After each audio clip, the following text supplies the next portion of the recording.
I'm a fucking nerd. Welcome to Make It Hope. I mean, we knew that though. To be fair, is Bloodborne not about the Garden Goblin? It is not quite about the Garden Goblin. Pretty close. Yeah, you gotta angle your mic so that. Well, that's gonna sound really good. Well, you manhandling the mic. you always talk towards me. All right, I'll let go of the mic. Everything was fine until you had. Yeah, but then you talk and you look at me, and then you're not talking into the mic. Yeah, so well, it's because we're just starting, so we haven't gotten into the rhythm of the game yet. Gotten into the rhythm of the night. I'm sorry. It's. I'm gonna get into the rhythm. Now of the I'm gonna night. have to fiddle with the mic because Victor fucked around with my settings. Oh God, it's Vic and Help time. We had quite the journey. Yet again. To get here today. A good 2.5 hours, maybe. I think it literally took 2 hours. It took, 2.5 hours. Because here we go. We go to sit down to record again. Nothing's changed. Everything's the same, you know? Plug in the Elgato. Exactly the same. Plug in the Elgato fucking motherfucking game capture software thingy. It doesn't work again. It just doesn't work. I've been running it through some stupid adapter to make it work every fucking time. Yeah, you plug it in, it just doesn't work. It just hates us. How many years have we been doing this, guys? How many fucking years? How many hundreds of episodes? It's never, it used to be so easy. When we lived at the old house, it was plug and play. You sit down and you just start, you'd hit the button, you'd go, you'd record an episode of Vic and Hope, and man, I don't know what the fuck happened to the Elgato, but it ain't like that now. I need some Titanite shards or some whatever the fuck to upgrade my stupid weapon, because I'm not doing shit for damage. And, oh, yeah, I'm using the wrong... What the dog doing? Keep switching. No, get the axe down. Get the thing out. Yeah, there we go. Oh, hey you guys. God, here we go. We're back in Bloodborne. This game's way harder than Elden Ring. Gonna start off this episode of Vic and Hope with a very important announcement. I think everybody here needs to know that today, May 8th, is Lala's birthday. Ah, yeah. She is 18 years old, which means we will be seeking suitors to marry her off to, now that she's officially a young woman. Officially street legal. So, please, apply in the comments section. Oh, no. I saw this guy, and I was like, I'm going to jump down the ledge and fuck him up, and then I forgot that you can't jump in Bloodborne. Yeah, it's not Elden Ring. It's not Elden Ring. But, Lala is 18. She is currently, she has trapped herself inside of a van's shoebox. Because she laid in there, and then the lid fell closed on top of her, and I opened it up, and then the lid fell closed again. So now she's just in a enclosed van's shoebox. Yeah. Happy birthday, Lala. Sorry, I'm trying to focus on getting back into Bloodborne. I'm acclimating to... There's nothing... It's just so frustrating because it's like you'll be in the mood to do a recording, and then there's 3 hours of fucking around, and then now I'm finally doing it, and it's like, it's not even real. We're gonna go buy another fucking game capture thing, and I already can tell it sucks. Like, I'm looking at the computer and looking at, like, the jitter and delay this thing's giving us, and I know it sucks, so I know I'm just gonna have to bring this thing back to Best Buy. I guess I'll try the Razer one. I don't know. This is just all we could get, on a day's notice. It's I don't know why the fucking Elgato's not working. It just is so fucking annoying. Yeah, I have no idea. That's totally out of my depth. It's the name brand shit, Yeah, it's supposed to be the creme de la creme, and yet here we fucking are, fighting the Elgato. It's cramping our style, and it's preventing episodes of Vic and Hope from being recorded. Not that episodes of Vic and Hope are being released. This is true. Yeah. I have not released shit. Not a single one. The least... I'm holding them hostage. The least prolific YouTube channel. Oh, fuck, this guy's got a shitload of health. Oh, there's 3 of them. Oh, no. Oh, fuck this shit. We're getting out of here. Ah! They're like little fucked up mini hunters. With big heads and tiny bodies. They're pretty funny. They're pretty hilarious. Goofy little boys. Oh, they killed me. Well, they got my weapons. They were goofy little boys. The mini hunters. These guys are fucking silly. Are they like child soldiers? I don't know. Oh, okay. I guess they could be. It just seemed to be what made sense at the time. I don't know the lore What do I look like? Didn't you watch a Vadi video about it or something? I did. I don't know if he covered these random dudes. Oh, I mean, I don't know. He goes pretty hard. I definitely watched all of the Vadi video lore videos about Bloodborne, but I don't remember every little detail, obviously. Yeah. Kill all the fucking dogs. I don't have a monster today. I just have some instant coffee, so I don't have a can to crack for you. And Victor drank his monster long ago, before our quest for the new capture card. I was a fool and thought, I'll drink my monster now while I'm setting up. And then setting up took literally forever. Yeah. And now I'm drained. I'm mentally depleted. It's alright, we can have a chill episode, I guess, where I'm not impassioned. Where you're not raging. Maybe it's that I'm too comfortable in the new chair. It's quite comfortable. It's a good chair. Lala's trying to emerge from the Van's box right now. It's pretty fun. There she goes. Gotta stop reacting to Lala because they She's can't see her. Cute. How am I not supposed to react to Lala? Everyone knows that Lala's cute. Yeah, but I love her. All right, what do we got? We got topics? What's happening? What is life? So, what is love? Indeed. So after literally a year, I finally have an appointment to go in and get my next session done on my Yu Yu Hakusho sleeve. Yeah, remember that, guys? Yeah, remember the progress on that back when we were doing on-camera videos? Wow. It's still not finished. Yeah, because what ended up happening was I had, my skin was freaking out and being a dick. I still am not quite sure why that was happening. So I was like, all right, I'm going to give my skin some time to, heal. Whatever. So that then became when I was ready to, I felt like I'd given my skin enough break and I was ready to go back and do the next session. I called the tattoo parlor and the girls running the counter started telling me that my artist was handling her own bookings personally, which didn't seem right to me because she's, first of all, super busy, and second of all, super hands-off with the booking process unless you're, physically there after your appointment getting the next appointment booked. But I was like, okay, all right, fine, whatever. And so every month, I would call and be like, hey, I have this ongoing tattoo. Can I get, my next session on the books? And they'd say, yeah. We'll give your number to the artist, and she'll call you. No call. Months of me doing this. No call. Every month I call, I leave a message, I don't hear anything back. And I'm like, God damn it. So finally in November of last year, I call to do my monthly check-in so that I cannot get an appointment. And the girl behind the desk goes, oh, her books aren't open right now. And I'm like, yeah, but I have an ongoing project, and she has days open specifically for ongoing projects. And she's like, oh no, she's not booking any days even for ongoing projects. You have to wait for her books to officially open. Her books only officially open once every 2 to 3 years. God. So I was like, you've got to be kidding me. So I was like, fine, all right, whatever. So I was like, damn it. So I'm sitting there oh God, am I really gonna have to wait another 2 years before I can finish this fucking sleeve? And then finally one night she was doing an Instagram Q&A and someone asked, hey, do I have to wait for your books to officially open to book my next session? And she was like, no, just call the shop. I have days reserved for people who have ongoing projects and you can just book an appointment.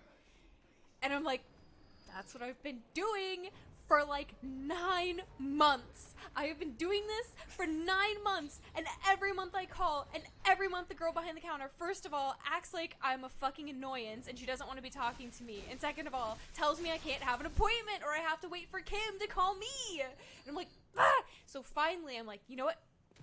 No, this is it. I'm gonna call, and I'm going to specifically cite this Instagram story when they tell me they cannot book me a session until her book's officially open. I'm not gonna take it. I'm getting my next session. This is ridiculous. So I call and I get a girl who I'd never heard her voice before. She must have been new. And I was like, hey, my name's Hope. I have this ongoing tattoo with Kim. can I get an appointment for my next session? And she was like, oh, sure, yeah, no problem. We can fit you in May. And I was like, let's scream. Thank you, but Jesus fucking Christ. The customer service you deserve. It's been a fucking a trial, a tribulation. Oh god, I'm back up here. Oh Jesus.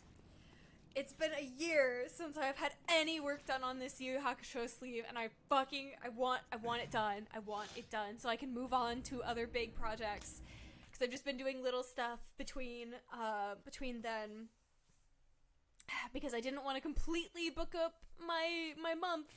You know, I only do one tattoo session a month max, and I've taken off the last couple of months actually, but it's like, okay, I just want to get this done so I can move on.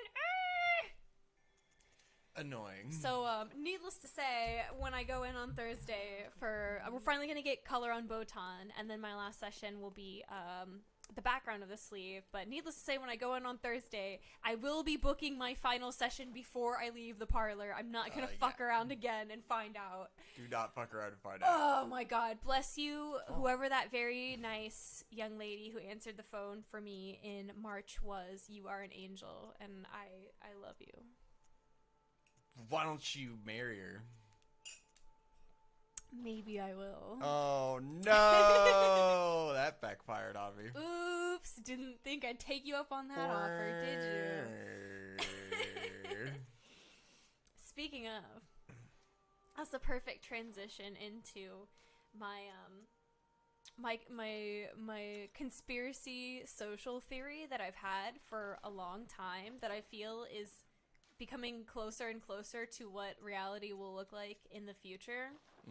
And that theory is that in the future, cis men will be obsolete. Yes. It's going to be cis women and trans women, and no one is going to want to partner with a cis man. And as you can tell by the things that are currently happening in the U.S. Lawmaking climate, which is. You're funny. Pushing your luck, cis men. It's funny the direction that they're taking this, because like what they're doing is, you know, they're trying to have men regain the power they once had. That's what the whole cultural movement's been about of all this bullshit. It's trying to give men their power back and put women back in the kitchen and fucking, you know, and restore the balance that was ruined in the 70s and after the Fire Nation attack. From. Right. Except what they're going to do is they're going to end up accelerating things towards women just giving up on men entirely and becoming lesbians. Because the problem is you don't get women taking up half of the workforce, having financial freedom, having economic and like freedom to buy property, and basically, you know, men are not needed for the traditional things that they were needed for 50 years ago. Yeah. And women are not going to just go back to not having their own money and their own, like, property. Because, like, the logic of where they're going is like, oh, if we make it really hard to have abortions and stuff and we take away birth control, then people just won't have sex until they're married, you know? Because it'll be too risky. Anyone who's smart isn't going to have sex if they don't have birth control. They'll just have to wait for marriage. And then men will have the power again because, you know... for sure, because you'll need your husband to sign a waiver that says you're allowed to have birth control when you go to your gynecologist. Exactly. Men have all the control. But what's going to happen is they're just going to give up on... They're going to be like, oh, well, having sex with men leads to having a baby. I just won't date men anymore. That's where we're going. They're going to cuck themselves. And here's why. Not simply because of the dangers of getting pregnant or getting STDs. That would be a huge risk for any woman who decided to have a male partner. But socially, a lot of the normie classifications of men, they don't like women. Yep. They hate women, they hate everything about women, but they're told that they need to have a female sexual partner because it gives them clout to other men. They don't like women, and women are realizing that they don't like women. So, when pairing up with you gives a woman more social and emotional burden, and then on top of that she has to take this risk that she's going to have, like, she's going to be forced to give birth to a child that she doesn't want. What's the motivation? What is a woman getting out of this relationship? She doesn't need your money. She doesn't need your emotional stability. There are sperm banks. If she wants a kid, I hate to tell you, but you can just head down to the sperm bank and get it. Don't have to worry about that. Yep. So, just so you know, cis men, keep pushing your luck, because you will be obsolete. The men will make every grandiose attempt ever to change society around their will, versus just changing themselves. That's what it comes down to. Literally, instead of men go to will therapy, not change themselves. They're like, no, we're gonna anything. ban abortion and contraceptives. God actually. forbid you just be more decent to people. It's not my fault. It's that women are too cocky now, and they have too much sense of self, and they need to be taken down a couple pegs. And that'll teach them, and then they'll want to come and have sex with me, definitely. I don't think you understand the lines that you're, crossing. I was trying to get this guy to jump into the corpse fire there, but he's not doing it. So, my prediction is by, I don't know, what do you think, 2050? Yeah, something like 2050? I think you're going to that. see a huge uptick in women partnering with other women and trans women. Yep. And, I mean, trans men. Because that's a completely different experience than a cis man. That's exactly what the conservatives are afraid of. When you can't. Well, congratulations, you're pushing women to what you don't fucking want. You're not going to be able to break down women's self-esteem enough to date them anymore. And, I mean, I'm speaking from a very personal experience growing up in a very conservative, very Christian environment. La la. Where... She's sitting on the PS4 and I can't see anymore. Is. God damn it, Lala. Where I was always told that I did not have a choice, that one day I would marry a man and that man would be the head of the household and I would have to do whatever he told me to do and I would have to have kids because that's what he would want, even if it isn't what I wanted. And so I was just like, well, then I just won't get married. I just won't date anyone ever. I won't get married and it won't be a problem because if that's my only option, I choose nothing. Yep. So, just so you know. You're digging a grave, and one day, you will fall into it. Fuck. Corpse box is strong. He's a jack-in-the-box, but he's made of dead guys. In a box. Yeah. So, yeah, if you guys want to preserve the prospect of having heterosexual relationships in the future, I recommend supporting abortion laws. And maintaining the ability to buy contraception wherever you currently live. It's just gotten so fucking off the rails that it's, like, incomprehensible, and I really don't have any idea where our politics are going anymore. It's impossible to know. It's just, like, fucking nuts. Once the states that are red enough to knock off contraception, then it's going to be gay marriage. Then it's going to be trans rights. And then who knows, maybe we'll get to do segregation again. That'd be fun, right? I feel like people haven't caught on yet and haven't quite realized that, like, this Roe v. Wade shit is way worse than, like, Donald Trump, you know? Like, this is fucked. This is a very real, immediate threat. And, like, even I, you know, I was like, well, you know, I tried to be a little optimistic and be like, well, maybe it's going to get, you know, it's just a political move and it's going to get overturned or whatever, or they're not going to overturn it.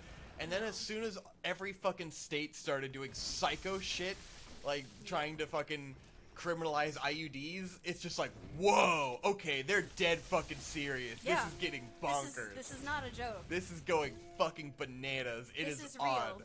And it has begun. Marginalized and intersectional people are going to suffer. Yup. They're coming for all of your rights, so just be prepared. It was like all the fucking trans shit that's been going on, all the bans on that stuff, and all the gender stuff. Well, that was like testing the waters for now blowing the fucking ceiling open with all of this crazy shit, you know? Because it's just going downhill. It's going straight to hell. Even interracial marriage could be outlawed in states. Yeah. So I hope you don't have a partner of a different ethnicity because you might be committing a crime in a couple of years. It's like once you start regressing, you know, there's a logical through line of progress we've made, and it's just going to go one thing after the other until it's all reset to how it was 100 years ago, you know? One stitch at a time. Ugh. It's fucking crazy. And then once they start passing crazy shit into law, then it's going to be like, oh, well, this thing we passed creates this stipulation that let us do this crazy thing. So now that's the grounds for all this other crazy shit. God damn, dude. These fucking things just one-shot me. It's crazy. I don't even know what to do against them. Meanwhile, of course, you know, your friendly neighborhood Democrats are out here like, vote harder, guys. You have the presidency and the House and the Senate.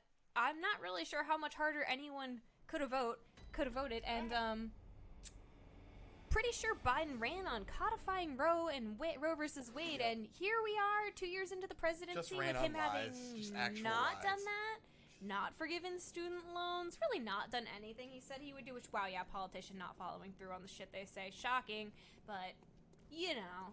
And now he's going to stand in the White House and hold up his little hands like, oh, well, there's nothing I can do. I'm a billion years old and fucking useless. Oh, gosh. Oh, well, don't you know. Listen, Jack, I'm doing my best, Jack. Trump's here. He's circling the White House, Jack. I can't keep him at bay. The Trump shark. Mike Lindell keeps knocking on my bedroom door, and I'm not sure what to do, Jack. Oh, fuck. He keeps trying to sell me pillows. Bloodborne is hard, guys. Oh, wow. It's almost like it's the, like, Dark Souls of Dark Souls? It's the Dark Souls of Dark Souls. Of H.P. Lovecraft. Yeah. Do you want to lay over here? What would Bloodborne you like? might be the Dark Souls of Dark Souls, homies. Ma'am, would you like to lay over here? Okay, there you go. Lala's being very silly. She's trying to climb all over She knows our we're laps. recording, so now she wants to She wants attention because we're not paying attention to her. Oh, God. Oh, God.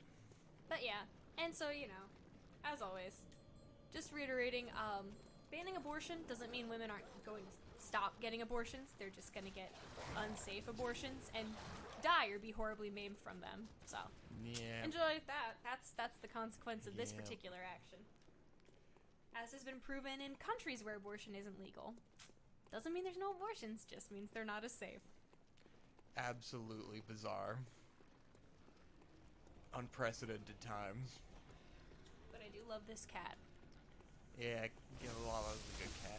She's very good. I'm just like, it's just trippy because we're in Virginia, and we just elected, like, a conservative psychopath, and, like, we're gonna be one of these states. Like, if these other crazy conservative states have been doing things, like, Virginia's coming, because, like, Youngkin's a pro-life motherfucker, I believe, you know? I mean, of course he is. So it's, what's gonna happen? I don't know.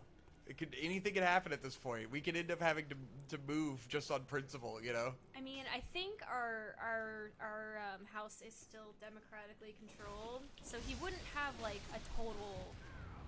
Yeah. Like, you know, whatever he wants goes, But it's just like, imagine Virginia bans contraceptions, you know, certain contraceptions. Just like, okay, bye. Yeah, what? Well, at that point, like, we have to move, because there's really no choice. I'm sorry. Also, like, if you do ban contraceptions, like, how do you reclaim the IUD? How do you reclaim it? How do you force a woman to go into a clinic? And I don't think you can. I really don't think you can. I don't think you can. Good luck, though. You can try. Fuck. Enforcing that is going to be very interesting. Fucking nuts. Absolute bananas. My question is, real like, bonkers, fucking off the wall shit. If someone in one of these states does, like, take an abortion pill, like, the only way that she could be penalized is if someone narcs on her. Yeah. And then so, you have to like, be the piece of shit that who's narcs, gonna narc? you know? What, your your boyfriend who you're saving from paying child support for 18 years? Like, well, that's who? like the men's rights angle for this stupid shit is like, oh, well, the man should have an equal say and it shouldn't be a woman's choice because it's a partnership, blah, blah, blah. And it's like, okay, so if you get raped, does that guy have say over the baby? Apparently, does he have control? Yes, because his parents can sue you if you have an abortion in Texas. I guess so. Wow. Wonderful. His family can sue you. Your rapist family can sue you for aborting a child that you got from being raped. I'm That's glad cool. we're sticking up for Excuse the me, a rapists. fetus. That's fucking It's not awesome. a child. It's a fetus. It's a ball of cells. Come on. They do I really just feel like rapists didn't get enough rights in this country and weren't represented enough. I wish that rapists had more rights than women. That would actually be my ideal for America. Yeah. Oh, fuck. Who actively preyed on women had more rights than them, that would be my top goal. It's like America's win state, you know? Yeah, exactly. Like, we did it. We did it, boys. If guns and rapists have more rights than women, that's really what I want to see for this country. Yeah. So, we're most of the way there. Hey, you can't have contraception, but at least you can have a gun. But can your gun get contraception? You could have a baby, then you could just shoot the baby. It does. It's a post-birth abortion. Are abortions legal if you use a gun? That's the question. Well, what if I claim it was self-defense? The baby was aggressing towards me. True. I guess you the could infant was kill being your aggressive. baby in self-defense. And That I might feared work. for my life. The baby had a gun. Yes. And it was exercising its legal right to bear arms as a baby. and therefore you had to off him. Correct. I had to. He was violating my rights. Oh God. I just feel like a great way to solve this is if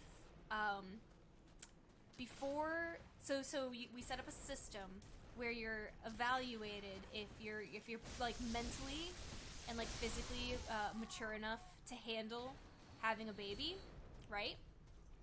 And until they pass this test that says yes, you are mature enough to have a child, all men are forcibly given a vasectomy until they can prove they're ready to have a child, and then they can have their vasectomy reversed, and we're good to go.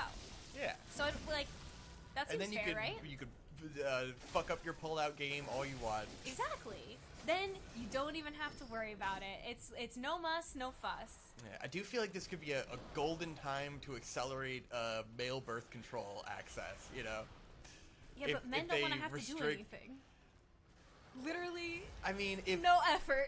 If birth control becomes illegal for women, then I think there would be enough demand for male birth control that something would happen. I think you underestimate the normie male psychology of ooga booga, I want to be virile, ooga booga.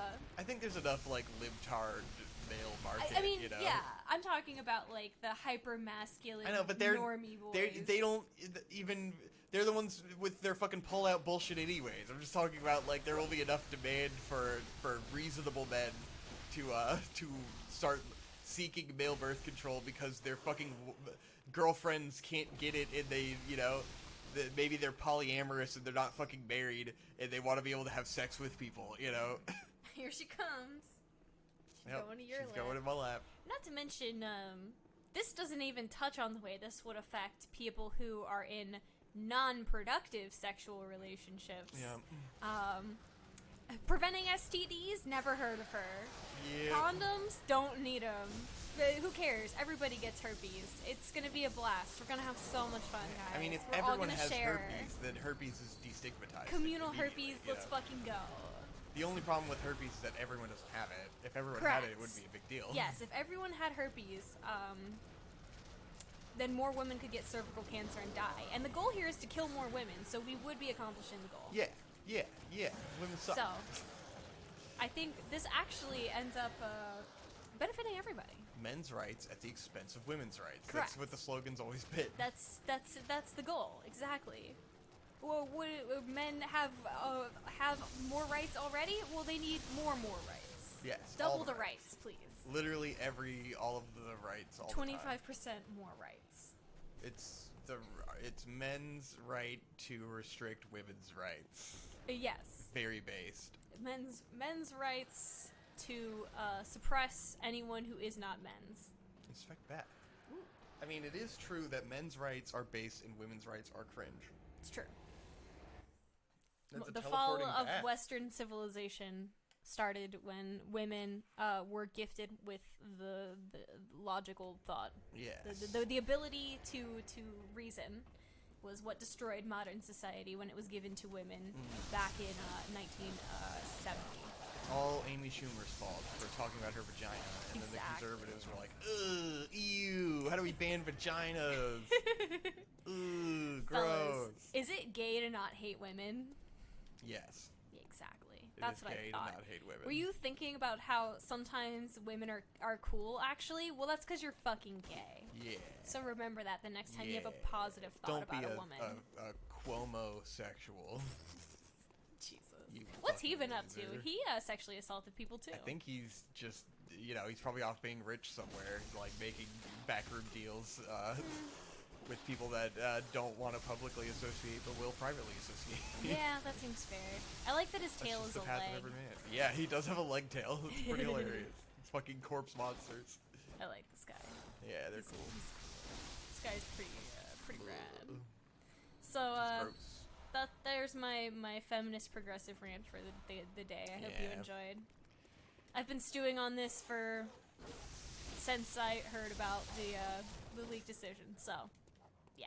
I'm just waiting, I feel like people are not angry enough yet, and I want it to get to the point where it's I feel like this should be another summer of protesting like last summer, cities should be burning over this shit if it does get overturned. I think maybe it'll accelerate when it actually is overturned, where it's like people kind of happen, and then because right now it's still so hard to believe, and it hasn't really set in yet, what it all means.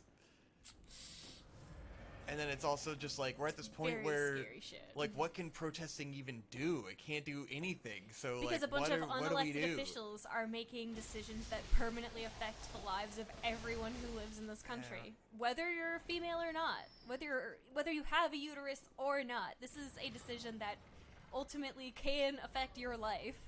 And I think what everyone witnessed last summer was, it doesn't matter how much you protest, you can't make a difference. Because they don't. No one cares that you're protesting. It used to be that, a giant protest moved minds and hearts, because it showed public. Or it could just be that, the protests of the 60s are so propagandized and whitewashed now that they want you to think that a million-man march could fucking change a goddamn thing, when there's probably other factors that actually made a difference. Yeah, I think it's definitely, aggrandized in retrospect. Ugh. It's all so disgusting. But I mean, even if you're talking Black Lives Matter, this is a decision that's going to disproportionately affect black women. Do black female lives not matter? Do black people who have uterus lives not matter? Well, this is a decision protecting that will affect black you. lives, because disproportionately it's killing black babies, So yeah, of course, genocide, right? Yes. Planned Parenthood, black baby genocide. Yeah, yeah, this is good for the black community. That's the grift that they've chosen to spin. You guys, we're not trying to create a breeding class, okay? Why would you even suggest that? Come on, that's crazy. Because you bet your bottom dollar, if you are rich and privileged enough, even in a country where abortion and contraception are illegal, I feel like your wives and your daughters are still going to be able to find the things they need. This is just a sneaking suspicion. If you have power and money, you're still going to be able to get those services somehow. Isn't that interesting? It's just crazy to have to think about all these talking points that I've known. It feels like you're living in a third world country. And it's just I've known all this since I was a little kid, I knew about all these abortion issues as long as I can remember. Why is this still something we're struggling with? It should just be common sense, but they've reversed common sense now, It's the only thing, even when you try to think about, what the people on the other side of the aisle are thinking, it's just there is no logic based in human compassion that would lead you to this place. You're a demon. You're a demon. I'm sorry. I do not believe there is any love or thought for your fellow human beings in your heart if you think that this is the correct thing to do. The only people that you're worried about is you have some imaginary fucking weird I don't even know what to call it. It doesn't make any sense for anybody. It's just I don't understand how people cannot understand the fundamental of choice. There has to be an available choice, and if you think that choice is the wrong choice, then you have to advocate against it, but you can't make it criminal, you know? It's psychotic.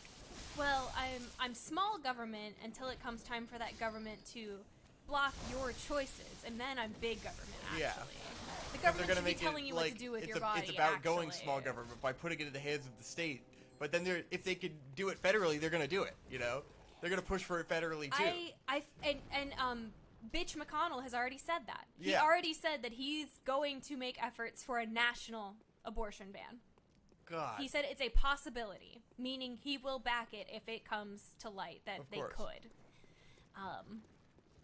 And then it's like, mistake. like that isn't going to pass right now because we have Democrat control or whatever. They'll definitely block that, but next presidential cycle, who the fuck knows? Shit, midterms. Trump, we could be facing that danger before the next presidential cycle. It doesn't even have to be that long. Because midterms, I almost promise you it's going to swing, because that's historically what happens. So all of that fucking whatever little twinge of power that we've had between fucking Manchin and Sinema fucking being absolute dog shit fucking heels in the Senate, we're not even going to have that anymore. They're not even going to be our biggest problem. I say "our" like I'm a fucking Democrat, but whatever. I mean, what other choice do I have? I ended up back over here. Hey, Lightning Dog. I ended up back at Lightning Dog. You think I could beat him now? I don't know. I ended up back at Lightning Dog. Lightning Dog. But like just his random fog. Oh fuck! Why did I use another blood vial? No, there's no way I'm gonna beat him. What's up, Dark Beast? But yeah, especially when you hear these people saying no exceptions in the case of rape, no exceptions in the case of incest, no exceptions in the case of the mother's life being in danger. It's like, oh, so you truly have no empathy for anyone else on the planet. Gotcha. You're literally fucking evil. Cool. Nope. Love that for you. We care more about unborn theoretical lives than we do about actual living people. We care more about fucking virtue signaling our weird hyper-conservative agenda than protecting people's lives or improving the quality of their life. But, you know, they only care about babies until they're actually born, and then, oh, you can't afford to take care of your baby? You're just gonna suckle off the teat of welfare? Oh, you're a welfare queen. You shouldn't have had these kids if you couldn't afford them, but we're not gonna give you any means to take care of them. And we're also gonna take away contraceptions. And also we're gonna give you no choice. Like I said, we're not building a breeding class at all. Why would you even suggest that? So that when you get emotionally manipulated into sex before marriage by some guy, that, and then he decides that he is going to try his pullout game, and that you get impregnated before getting married, even though you didn't want that, you know. You were just kind of maybe you're 17 and you kind of get pressured into it because, you know, you're emotionally a fucking wreck from your entire childhood. But I mean, also, even then, let's not villainize sexuality. Sexuality is a normal thing, and it's not always some evil process. I'm not villainizing sexuality. Brought this forward. I'm trying to give perspective onto sometimes people have sex when they don't even really want to. You know, they're kind of pressured into it. But like, that's not even the point. Even if you did, even if you want to fuck, that does not mean that you should be running the risk of putting yourself into this lifestyle of like perpetually putting yourself at a horrible disadvantage that you'll likely never be able to climb out of. Yeah. Because of the way the system is, again, set up against us, the lower class and the middle class. Because upward mobility is essentially not real. At least not under our current system. Yeah. Oh god, it's all disgusting and exhausting. But, hey, you know, we don't need workers who have the ability to, you know, move upward on the social structure. We need workers who will do the very specific, mind-numbing job we've set in front of them for little to, you know, very little pay. They don't need an education. They don't need opinions. They need to do a repetitive task 1,000 times an hour to meet our quota. Yeah. And what better way to do that than to create this, social economic system where they can't access any means to better themselves. Hey, wow. It's perfect. Yeah. It's not slavery. So, like, don't worry, it's ethical. Debt slavery. The good slavery. It's just nature's way, you know? Yeah. It's like the caste system, which is notoriously very good. Exactly. And had nothing to criticize whatsoever. It's like Hindu. It's very multicultural. It's very Buddhist, you know? Yeah, very Buddhist. Very, very cool. Very new age. It's very, very, woke and progress. Exactly. Well, this game is so fucking dope. Look at this beautiful landscape. The blood moon. Alright, we got something else to talk about that's less depressing. Oh no, it's Corpse Man boss, but I only got 2 blood vials, so we're gonna lose. Oh jeez. We watched a movie yesterday. We're talking about that movie? It's fresh in your mind, isn't it? I suppose, yeah. I gotta pee though. Oh, well. Alright, let me fight this boss, and then I'll go pee, and then we'll talk about the movie. Okay. Yeah. Damn. Did you see the manicure on that guy? Fucking sick. Got good nails. Those claws. Got them nails. Lala's taking a nap. It's time to fight the guy. Which guy? You don't remember the guy? Which guy? It's the guy. Which one? It's a big corpse guy. There's lots of guys. You don't remember the guy, do you? This guy. There It's he that is. guy. It's that boy. Ooh, oh, more boy. Oh, more boy. Oh. Large boy. Yeah, corpse boy. That's a big bitch. Oh, he's all jacked up. What happened? Oh. Poor guy. This is how Attack on Titan ends, isn't it? Yeah. Nice. It's Aaron. He's the biggest Titan. Aaron Yeager. Aaron Gaybar. Aaron Gaybar. It's like the ultimate game of chicken. Not too loud. Let me turn the game audio further down. Oh, he's about to start murdering you. Ah! It's okay. I'm gonna lose anyways. Well, the one reborn. Reborn. I am the one reborn.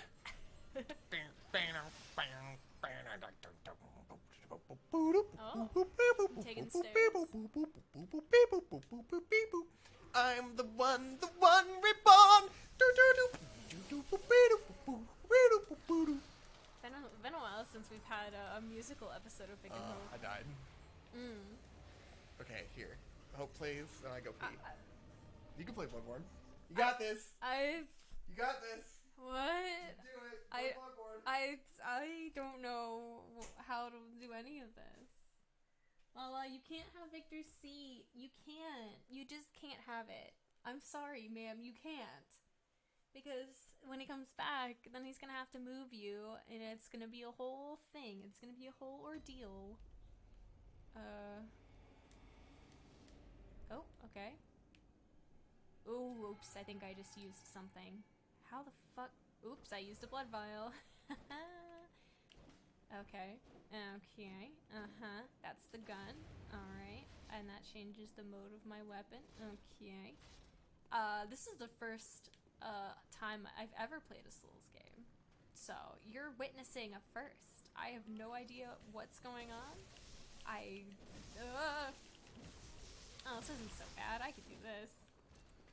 I can play Bloodborne. I can fight dogs. Oops. Are you ready for the most exciting? Ah!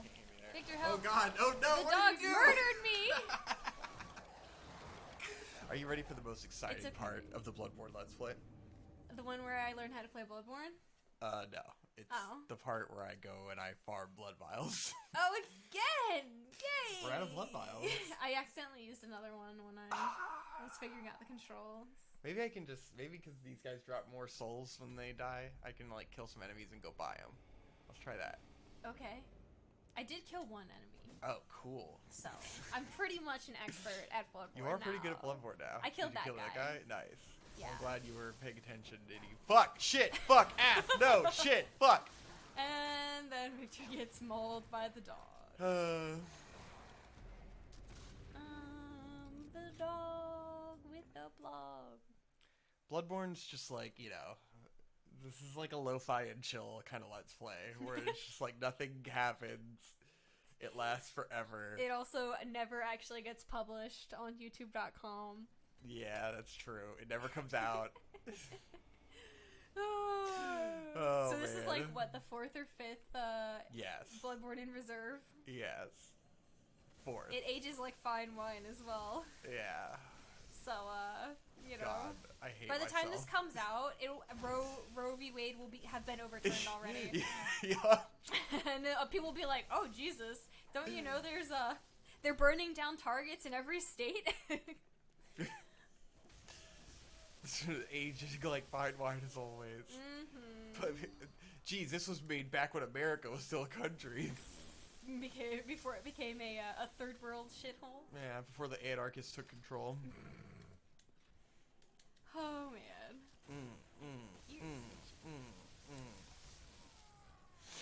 Oh boy. It's a big bitch. Got him. Perry. All right, talk about the movie. What's the movie we watched? Yesterday we went to see. Well, We didn't no, go to see. but we did go on a journey in order to watch it. Yeah. We're all going to the World's Fair, which is a horror adjacent movie. It's about carnivals. It's about carnivals. It's about going to the carnival. It's about the dark carnival. It was full of ICP references. It's a dark carnival, yes. Yeah, everyone was a juggalo in the movie. That's the twist, is that you didn't realize it was about being a juggalo until the end of the movie. Yes, and then all the juggling started happening. It got very confusing. Yeah, and then you kind of have to parse out what the meaning of the movie was from there. But this is a relatively low-budget indie movie. I got the chunks before he got me, yeah. Oh, you got the chunks? I got the chunks. Nice. That's for upgrading the weapon. Fantastic. And I died. And then you got moitered, so that's fun. It's not very constructive if I'm trying to farm souls, and then I get killed. Yeah. And I don't keep the soul. Right. So you get the chunks, and then you lose the chunks. No, I keep the chunks. You keep the chunks. But I lost all the souls, so I can't buy the blood vials. Which is why I'm out here to farm blood vials. We out here farming. Alright, well, I'm just gonna have to go do the traditional blood vial farming, because this is gonna be too hard. We may have cheesed ROM, but can we cheese our way through the rest of the game? We should be able to get through the rest of the game steadily. This is like the hardest area in terms of enemies. Oh yeah? Until you the know next, I'm jinxing everything. The next zone, and then that will be the area with the hardest enemies. We're like, we're most of the way through the game. Oh yeah? Yeah, without the DLC. Oh, yeah? Like, we don't have the DLC out here, so... Sorry, boys, no DLC. After this, we should just play the Kirby game. Yeah, that would be good. That would be very good. A nice, easy game. In 3 years, when we finally beat Bloodborne, we'll play Kirby. It's gonna take 3 years. Alright, I'm gonna need you guys to bookmark this and set a timer for 3 years from now and see if we've finished Bloodborne yet. Yeah. Oh, anyway, we're all going to the World's Fair. It's an indie movie. I had it screened at Sundance, and I had heard a lot about it through film Twitter, because I follow a lot of horror film guys, and everyone was saying it was good, so I was like, oh, alright, cool. I definitely want to check it out when it comes out, and it finally came out a couple weeks ago. Big spoiler alert. It's a movie about being trans. It's directed and written by somebody who's trans, and people like it because they're trans. That's my spoiler. Well, all right, now talk about the movie. So first, I need to describe the journey we went on just to be able to see the movie. So, movie comes out, and it's on Amazon Prime. Cool. Awesome. So we pay to rent it on Amazon Prime. Rent the movie, go to watch the movie, and we get an error message. It says, movie's not available. Like, can't find it. Can't play it for you. Sorry. Good luck with that shit. And so we're like, all right, well, maybe it's just something with the app. I don't know. PlayStation 4 maybe is being kind of wonky. We'll try it again in a couple days. Maybe, it's just not the right time. Come back to it in a couple days. Nope. Same error message. Still not working. It's like, all right, cool. And what ended up happening was Amazon actually refunded the money to us because the playback wasn't working. So waited another couple days, and I was like, well, surely it must be fine by now. Like, it was just a weird little bug, and they've worked it out. Because people on Twitter have been watching the movie. It's not as though it's not streaming, so, like, you know, it was probably just a weird... I swear to God, if you stop the fuck... Ow, shit! I'm sorry, Lala. Ooh, I got scratched pretty good. I think. I can't even see the scratch. Oh, shit! Oh, no! Lala, you bitch! Here, let me open her box. I was too worried she was gonna stop the recording. Yeah. Because she started walking on the keyboard. That's always the worry, is that Lala will stop the recording And then by hitting the keys. I kind of flipped her turnways, and She did get flipped turnways, but she is okay, because she is a cat, and she always lands on her feet. yeah. God damn it. You did a real, Oh, there it is. Oof. There's what she got me. Who was the streamer that yeeted her cat? Was that Alinity? Oh, yeah, it was Alinity. So you pulled an Alinity. Do you need a Band-Aid? No, it'll be fine. Okay. It's just gonna sting because it's a cat scratch. So it's gonna sting like a motherfucker. Well, I opened her box back up for her, so hopefully she'll be happy. Now I feel all bad. I didn't mean to. She is fine. Look at her. She is not even phased. She's just getting in the box and scratching at the bottom of it. She was just trying to get attention. She's literally curling up in her box. Yeah, she's literally fine. We are not abusive to this cat, I promise. That was we like bought this bitch a watermelon. The most of an altercation we've had in years. We bought this bitch a watermelon for her birthday, so make no mistake. I was actively thinking, like, oh my God, if she goes on the fucking keyboard, I you swear know to God, she's gonna stop the fucking recording. It's gonna drive me insane, and so I panicked and I yeeted her. She is laying down peacefully in her box. She's resting. She's totally fine. I swear to God, this fucking game. Cats don't have, you know, it's like dogs, where they don't remember what they did 10 seconds ago. Yeah. Alright, I'm gonna go and traditionally farm for Bloodborne. Okay, anyway. It's the shittiest Let's Play of all time. Well, it's a good thing no one is here to watch us actually play the game. Well, you see, the advantage now is, like, you know, it's super frustrating when it takes forever watching people beat a game over the course of many months. And now if I release all of it all at the same time, then it'll be like, oh, they aren't waiting for hours. They aren't actually waiting in between episodes, you know. It's just like, oh, okay, they beat this in a reasonable amount of time. But yes. People like to marathon things, right? Yeah. This is 10 hours of floundering at Bloodborne. So relaxing. So, yeah, I made the executive decision to try to repurchase the rental on Amazon after the first one did not work. Purchase it, try to click through and play the movie. Still broken. Still will not play. So it's like, Jesus Christ. All right, fine. So I see where else it's streaming. It's streaming on YouTube. You can rent it on YouTube. Awesome. Perfect. YouTube surely won't have the same problem. Whatever the hell is going on Amazon Prime, it's just some weird bullshit.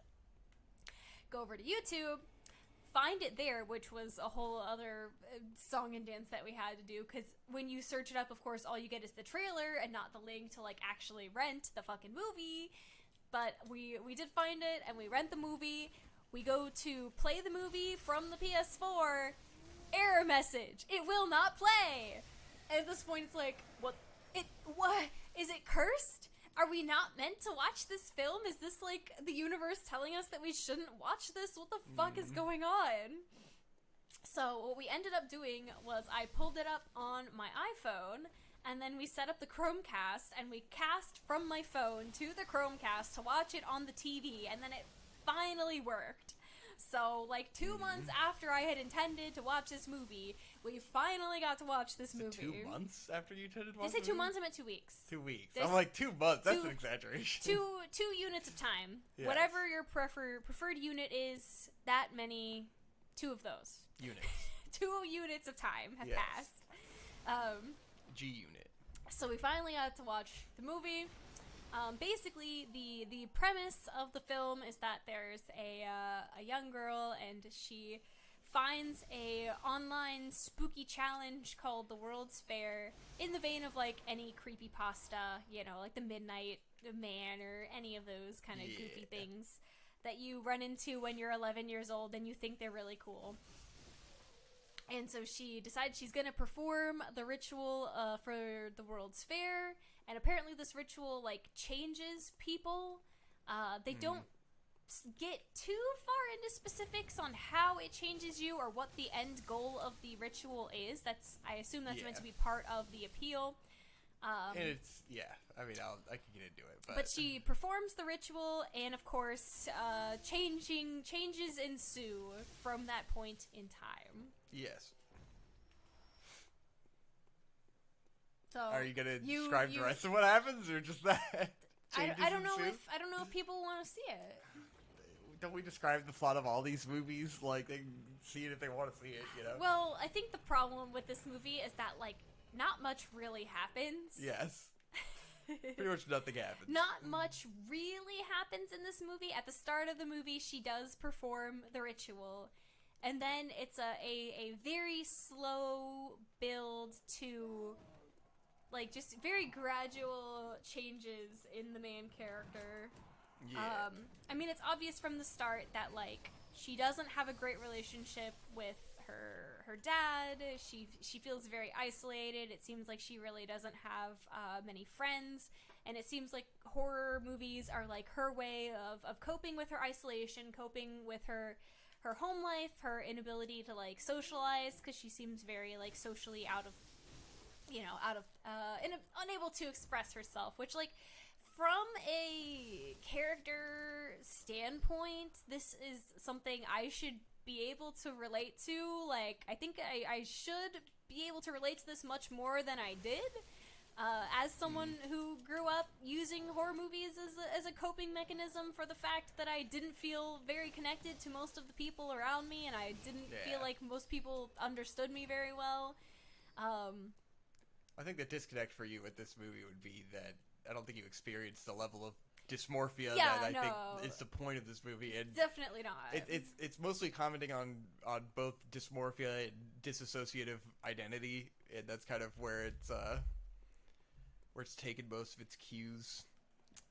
And it's like, you know, over the course of the movie, like, clearly, like, it's very clear to me that the video she watches does literally nothing. Right. You know, Yeah, it's just a stupid online video. It's just a obviously creepypasta challenge. It's not real, and it's mostly just looking at, like, how I guess it relates to, what's the other point I was making about the people seeking out similar people. It was from that fucking Bell movie where it's like the internet is a tool where you get out of it what you're looking for, you know? Yeah. Like, whatever you're looking for, you will find on the internet, and you'll interpret things in your own way to make those things happen. Whereas, like, the World's Fair challenge, you know, to some people it does nothing. To other people it's, like, someone becomes a spooky clown or whatever. And, like, those are the people who are kind of in on the joke and lying, you know? Right. Where it's like, they're perpetuating the meme, they're making the content, they're doing the ARG. Versus someone like the main character is the type of person who's, like, she's too self-aware to, like, fake it, you know? In the beginning, at least. But she's disassociated enough that when she starts looking up other things that confirm what she was already feeling, you know, because she starts to feel like the things she does describe are that she feels disconnected from her body and something she describes like dissociative identity, and she starts describing it after she watches a video where she sees a guy who's like, I can't feel my body, and he's slapping his own face, and, like, that guy is another person who watched the video and then had his own psychosomatic preconceived bias effect where, like, you know, he starts spazzing out and thinks he can't feel his own body, and, like, I think that guy was making a sincere, you know, video there, but she sees that and associates it with what she's already feeling, which is this disassociation, and then the psychosomatic effect is my disassociation is now amplified because I saw this video and I'm freaking out thinking about it so much, you know? Yeah. Like, that's how I kind of interpret her mental journey, is that she starts doing things deliberately as a result of her wanting those things to be a part of her reality, I guess, because she's so disassociated from herself. It's hard to explain. Well, she even says, like, at the start of the movie that, like, her goal is that she wants to live in a horror movie. Yeah. And it reminds me a lot of Trixie, you know? And, like, the movie, I feel like, it's probably a portrait into Trixie's fucking childhood and dissociative identity and all these fucking things that trans people experience, which is why it's definitely, like, the ultimate understanding trans movie, you know? If you have that cultural context, then you'll get it. Seeing it in the movie. If you don't, you're not going to know what the fuck is happening. Like, this isn't a movie where you can show people and help them understand being trans. They're just not going to get it at all. You kind of need that context. It's definitely a movie for people who already deeply understand the culture. Yeah. And, like, it reminds me of lots of things that Trixie did in her childhood in terms of, like, doing spastic, stupid shit in her room alone. And, like, in the way she's described those things to me, even in past episodes of Digibros, you can probably find all these things. So, like, that's probably the ultimate tracker of that progress. But, like, the way that she just, like, records herself doing fucking weird-ass shit in her room, you know? And it's just, like, obviously, like, there's no, like, the way she's trying to portray herself is as if there's, like, this thing taking her over and making her do things that are out of her control, but it's just her doing it. She's just disassociating herself, you know? Yeah. It's hard to describe, but I think if you saw the movie, it'd be very clear, you know? Yeah, definitely. Like, if you understand or have experienced disassociation, like... Yeah. I mean, I definitely appreciate what the film is trying to communicate. Yeah. But I think there's some technical aspects of the movie that kind of pull you out of what it's trying to tell you. Yeah. Which is kind of a bummer. It's incredibly shittily made at parts, even though it demonstrates on some various levels that it is competent, and then it subverts that competency by showing you absolutely incompetent filmmaking to a degree that legitimately pisses me off, because I know they knew what they were doing, and it feels like the kind of thing where it's just poor directing choices, you know, made by an egotistical piece of shit. That's how I interpret this movie, is that, like, it's just kind of up its own ass in certain ways, where they thought they were doing fucking making of fucking The Wrestler, but they just shot it incompetently. Fuck. Ooh, I survived. Ooh, I survived. Very nice. Very not cool. very nice. Nice. But I mean, yeah, because the sound production and the sound design in this movie is great. Pig! It's in particular, the things that piss me off the most is that it tries to do these, like, big one-take shots that, like, go throughout the house and land in certain rooms, and, like, ooh, cool, isn't it cool that they did this big continuous take? But, like, if you don't pull that off in a way that looks good, then it's not impressive. You just walked around with the camera and filmed an actor doing nothing for 10 minutes, you know? Well, like, it doesn't add anything to the fucking story to do it that way. You were just stroking your own dick about it, you know? Which, that's the kind of thing that fucking pisses me off. And it's like, go watch The Wrestler. Go watch Black Swan. Go watch Mother. You know, Darren Aronofsky was the pioneer of that shot. Like, it's something I've watched since I was fucking 12 and been inspired by. Like, that's how you do it.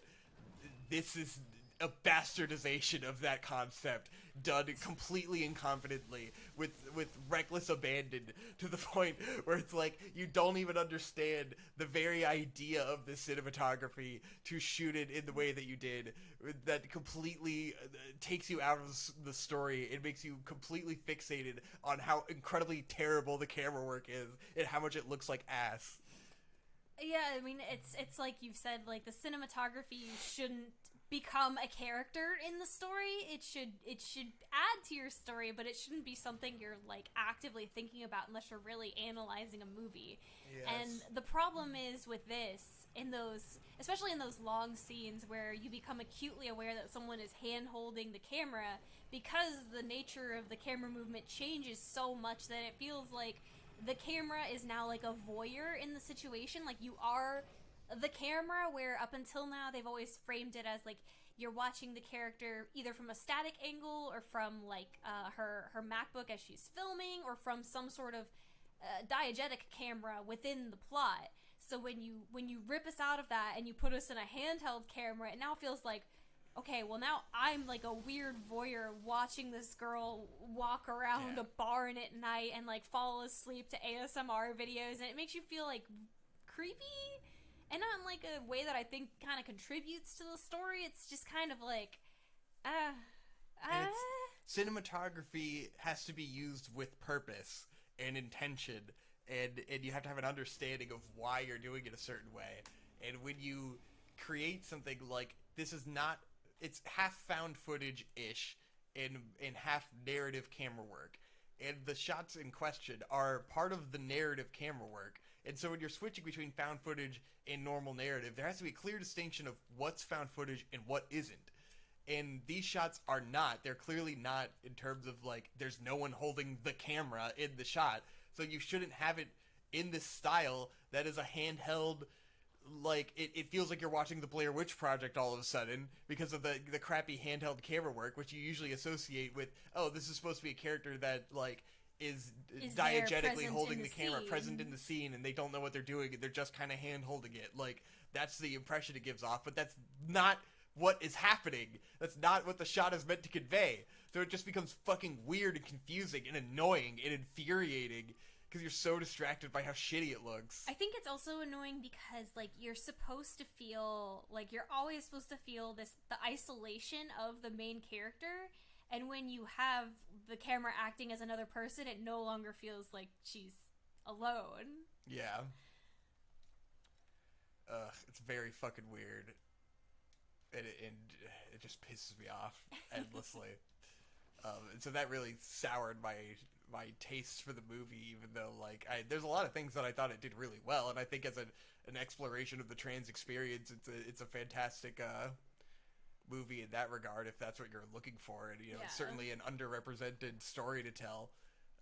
It just also gives me that up its own ass fucking aesthetic feeling, which I fucking hate, you know, where it all of a sudden feels like a 48-hour film, you know, and it's like, I get that this is low budget, but it's not that low budget, you know. But I mean, the acting from the two characters that are in this film is really good. Yeah, there's good acting, and they're great actors. They're SAG actors. Like, they've got unions involved in this. They've got a full crew. Like, it's not fucking, you know, it's not no budget, that's for sure. It's not Jay and Silent Bob. Like, yeah, they had some fucking budget, even if it was just like a bunch of film school people. But, like, you see the fucking cameraman's shadow in one of the shots, and he's wearing a fucking easy rig. So it's like, I know, like, you don't have that if you had no idea what you were doing, you know. There's enough of the movie that does look okay that, like, I know you knew what you were fucking doing. It's just weird. It's just hard to quantify why it looks so shitty in certain scenes, and it's just like a dramatic drop, you know? An absolutely dramatic drop in image quality for no perceivable reason, and it's just so jarring. Oh, but enough of the movie's good that you're gonna get your fucking Sundance selections and shit, and get all the praise for making this fucking movie. Well, do better next time. That's what I hope for, I guess. I hope this director does better next time. This director has, I believe, already been contracted to make a A24 film, so I guess we will be seeing more from them in the future, and I hope that she is able to improve upon the things in this movie that were worth critiquing. Yeah. Just more men becoming best female directors. Jeez, they're just taking all the spots from the women. But, you know, overall, still a good, interesting movie. Certainly, you know, I don't think there was any benefit of me coming back over here. Oh, God. If it sounds, it's very slow, it's very dense, so, you know, before you approach this movie, just be sure you're in the right headspace for something where you're mostly going to be staring at a character's face while they don't do much. Yeah. That's the other thing about it, is that it's slow paced, and, like, I usually like slow burn kind of movies in the aesthetic ways that they do, but this one is just like, its luck a little bit. God, dude, give me something, man. Fuck. It does push the realm of what is acceptable for a slow pace, which I imagine is probably intentional on the director's part, but that does not make it good. Yeah, it's like, the fact that it's intentional makes it worse, because it's just like, you could have made the choice to do this in a better way, and you just went over that line, you know? Yeah. With reckless abandon. Which, like, it feels like you're testing your audience, which, like, I don't know. You gotta really know what you're doing to cross the line. Making a movie so weird that anyone who's coming to it is probably going to be down with whatever weird shit you're showing them. So I don't feel like you need to test them with your pacing choices. You know? Yeah. Ugh. However, this movie did respect the 90-minute rule. Did it? It did. God. It was an hour and 25 minutes. It was about 45 minutes of content stretched now, out. yes, could it have been much shorter? Like, yes. God, could you imagine if this movie was longer? No. Holy shit. This movie, it felt like that's forever. All it needs. That's it. That's all we need to do. God, if it went over 90 minutes, it just would have been so much. Good Lord. However, speaking of the 90-minute rule, we saw another meta movie here recently as well. A while back, one of y'all recommended Pompo the Cinephile, and we had a screening here locally about 2 weeks ago, and so we went with Nate Bestman and Michelle to see Pompo in theaters, and it was a lot of fun. Yeah. Did you have any thoughts about Pompo the Cinephile, Victor? That was pretty good. I wish they showed more of, like, the actual filming process, because, like, half of the movie is just the editing. Yes. And so it's just like, you kind of left out, like, a lot of opportunity for drama there by cutting out, like, most of the actual process of making a movie. But besides that, yeah, it was a bunch of fun. Yes, it was very, very fun. Good time. Good recommendation. It's an ultimate, Japan keeping the dream of Hollywood alive, where America is a lot more... It's so cute. Hollywood is a horrible, horrible, terrible place from our perspective, and so it's cute to see someone be like, yeah, Hollywood! I would say this would be a great double feature with Under the Silver Lake. Watch Under the Silver Lake and then watch Pompo, so that way you can be brought low and then raised back up. Because Under the Silver Lake is like the tonal opposite of this movie, where everything is horrible and awful and there's nothing you can do about it and everything is cynical and garbage, and then Pompo comes in and it's the magic of movies and everyone can be a star and you just need to have this drive and this passion and you'll make a great film. Yes. And I'm like, oh, that's so cute. I love that for you. It is quite cute. Or it's just like, the main character is an absolute Mary Sue, and everything just goes completely right for him the entire time, and he gets whatever he wants out of it. Yeah. That was probably the biggest thing, is that, like, it seems for a second that he's gonna have to learn a lesson about compromise, and he doesn't have to learn a lesson. It goes in the opposite direction. It just affirms him at every single point for all of his ridiculous, unrealistic expectations of the world. We should specify that Pompo, the producer, who is the eponymous character, specifically chooses this guy because he has dead eyes. Yes. Because she can look at him and tell that he is a miserable human being, and she is of the belief that a happy person cannot make good art. Yes. And I'm like, well, you're not wrong. And then in the end, like, his ultimate self-determination is that he has to sacrifice all of his happiness to make the film better. Yes. Because it's kind of ironically nihilistic in that way, even though it's like a complete shonen happy fest movie. Yes. And everyone just goes like, you're right, we'll stay by you, even though you're being a dick. Right. He does at one point completely fuck over Pompo and ask a ridiculous feat from her. But they get through it with shonen determination. Yes, so they do get through it with shonen determination. But fun movie. Aesthetically, very, very cool. I liked it. I liked that they did little, like, highlights on the characters and, like, these little neon colors. I thought that was a neat touch. I also enjoyed that, there was something about this particular detail, and I'm not sure why I liked it so much, but anytime that, like, Pompo was in a room and she was, like, walking around, you'd hear her boots squeak, and I love that. Nice. I don't know why. It just scratches the little itch in my brain to hear her little boots, like, as she's walking around, because it's like, I know that's what those pleather boots fucking sound like. I know what those fuckers sound like. It's just like, it's so accurate, and it's just this little detail that they cared to put into the movie that they didn't have to do that. Yeah. It ultimately just made me really want, like, an actual shonen anime about making a movie. I'm really shocked no one has done that, actually. It started to open up areas where I'm like, like, this would have been a cool angle to take, or you could have talked about this, and I can imagine, like, the shonen way that they would explain certain elements of this process.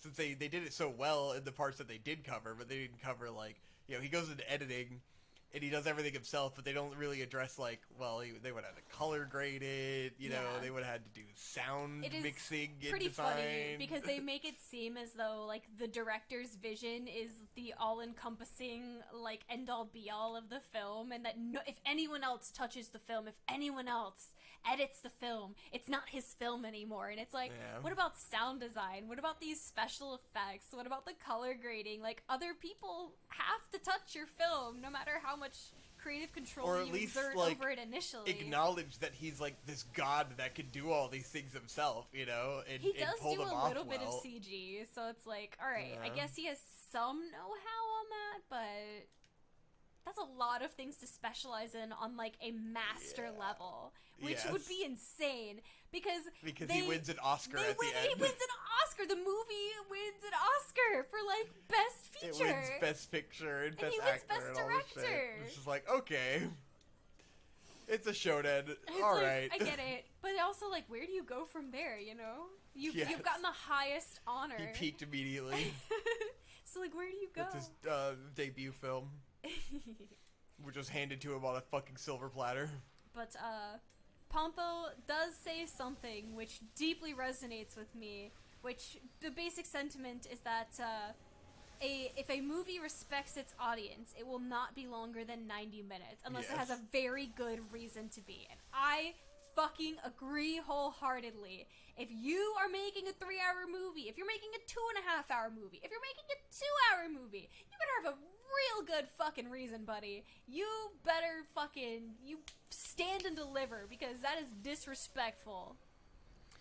It was definitely a little bit of a pretentious film kid movie in the way that it's just like, like, the modern movies, those are fucking shit and gay, and they're too, god fucking damn it.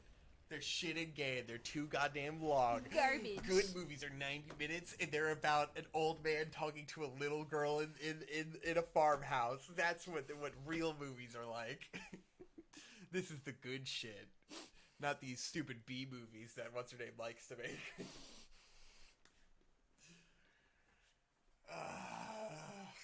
Yeah, right? Bloodborne, indeed. I want to try to beat the boss.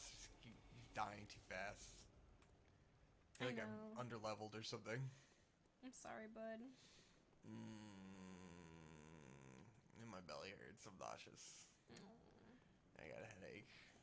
Yeah. But I want to do more if I could hope. Because we got so many movies backed up that we haven't talked about.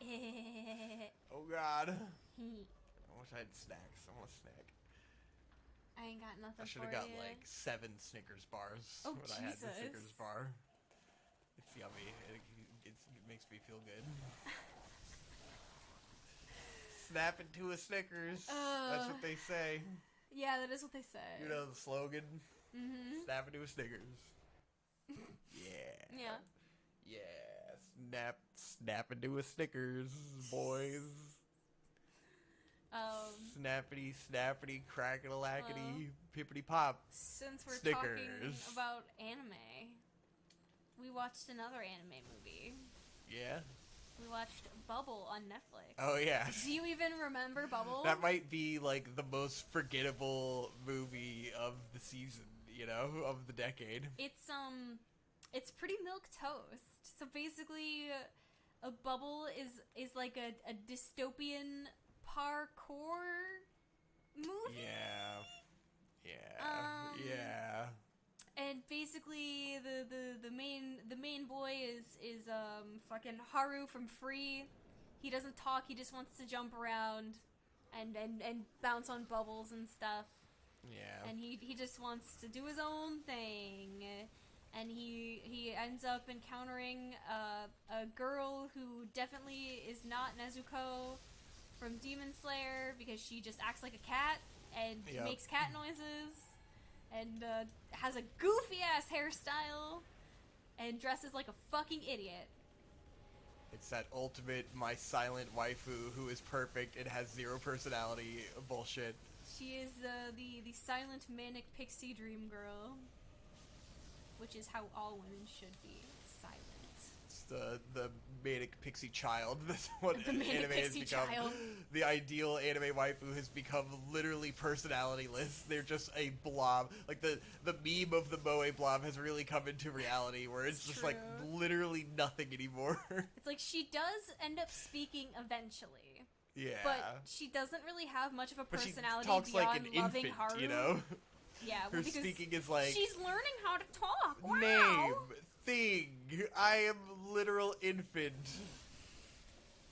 But it's also like a weird Little Mermaid fan fiction where like she is the Little Mermaid, she's the princess. Yeah, it's and weird because it's Haru like is the prince. We just had the weird Beauty and the Beast Belle thing, which wasn't really that at all, and then we have the Little Mermaid thing, which isn't really that at all. Yeah, it's pretty fucking odd. But, anime is recreating Disney in the most incredibly surreal and bizarre ways. And of course, the moral of the story is that she has to die because she loved Haru. Because of course. That's what God happens. Fucking motherfucker, this stupid bitch. That's what happens when you fall in love. You get fucking, you gotta die, dog. That's how it works. You get to leave. Sorry. I don't make the rules. I just turn you into a bunch of bubbles. She becomes Bubbles because she is Bubbles. Yes. Because there's like some sort of dimensional disturbance in Tokyo that's created like a bubble dimension where everything is bubbles. Yeah. It doesn't really make very much sense. It's absolutely one of those movies that was created with aesthetics in mind first and plot in mind second. Yeah, you could tell that Studio Wit probably like just missed drawing Attack on Titan, and they wanted to draw like a similar kinesthetic scene to characters using the omnidirectional gear, because when they're jumping on the bubbles, it's very similar to the way that they move in Attack on Titan when they're using the ODM. Yeah, it's kind of like Promare, where it's like they had this idea of animation they wanted to do first, you can tell, and then it's just kind of like they made a movie around those concepts, and so it doesn't really matter what the story was. It's mostly about like what they wanted to do as a vision. Doggy got in the bath. Which, like, I can appreciate to an extent. It just makes for, like, a really forgettable movie in this case. Yeah. There's also a song, which they play off like it's really grandiose and, like, it really touches the heart, but it's fucking garbage. It's trash. Yeah. You're just kind of like, the yeah, good old days I of guess. good songs in anime. Yeah, I would say it's a solid, like, 4.5. Yep. You're definitely not going to remember it in 2 months. You'll just get a bunch of really good Sakuga clips out of it, and it's like, that's all you need to watch. Like, don't watch the movie, just watch the just clips. watch the highlights of the Sakuga, and you'll be good. Yeah. You don't really need anything else. I mean, not when you could go watch Ranking of Kings, which has more Sakuga per amount of time watched than the movie even does. It's another anime we finished. We finished Ranking of Kings. Yeah, it was good. Yeah. I like it. It's obviously they finished like an arc of the manga, and then it continues on from there. So there isn't a hard ending. But for an ongoing manga, that shouldn't really surprise anybody. Yeah. And I feel like it'll probably be a little while before they do another season. Yeah. It didn't seem like that much more of the manga is out. As far as I'm aware, there is not. I think it's like 2 volumes are out past where the anime ended. And I guess it's fine, you know. It'll be a while, but it'll be hype when it comes back. Yeah. I'm not worried. I think the people who loved this will come back when they decide to make some more. Because it was Sucks great. that it'll be 5 years or whatever. I'm sure it'll be fucking 5 years. Oh, definitely. Yeah. I mean, it'll be a while before we see anything else from Ranking of Kings, the anime. Yeah. But that's okay. You can always read the manga if you're really so inclined. But it was so good as an anime. It's very good as an anime. You know? Damn, that second opening, it hits you every time. You're just like, it's so good. I'm gonna cry. And then the ending's all like, ooh-da-da-da-da-da-da. Like, comment, and subscribe if you understood the reference. No one is going to fucking understand that. Someone has to understand. It's way too abstracted. Someone has to understand. Ooh-da-da-da-da-da. Stupid. Maybe if Trixie watches, she can at least. That's probably the one person in the world who would stand that. Ooh-da-da-da-da-da. You're dumb. Oh yeah, I got him. Ooh, schmackety schmack. Nice. I've been slappity, slappity, crackety, casually crack, subjecting boopity, Victor boopity, to watching smack. Tenchi Universe with me as well. Yeah, it's been neat. You it enjoy? has it's like Big Kid Pokemon. I beat him. Big Kid Pokemon. What do you know? All I had to do was ignore all the fucking fireball throwing bitches. Was not focus on the game. God. I just needed to ignore all those fucking fire-throwing sons of bitches, and it was fine. Nice. Get wrecked. I was spending too much time trying to fucking play the thing the way it was intended. Should have cheesed them all along. Yep, just like God intended. Exactly. God loves cheese.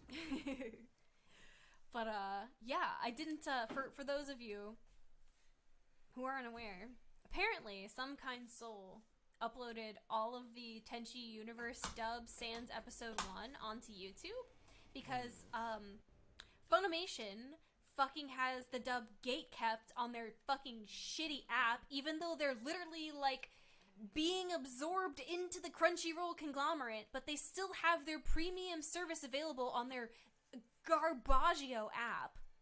So you can't watch the Tenchi Universe dub on their app unless you pay them money for a service that technically I don't even think still exists. Like, I don't even think they're still technically offering the premium version of Funimation because they are Crunchyroll.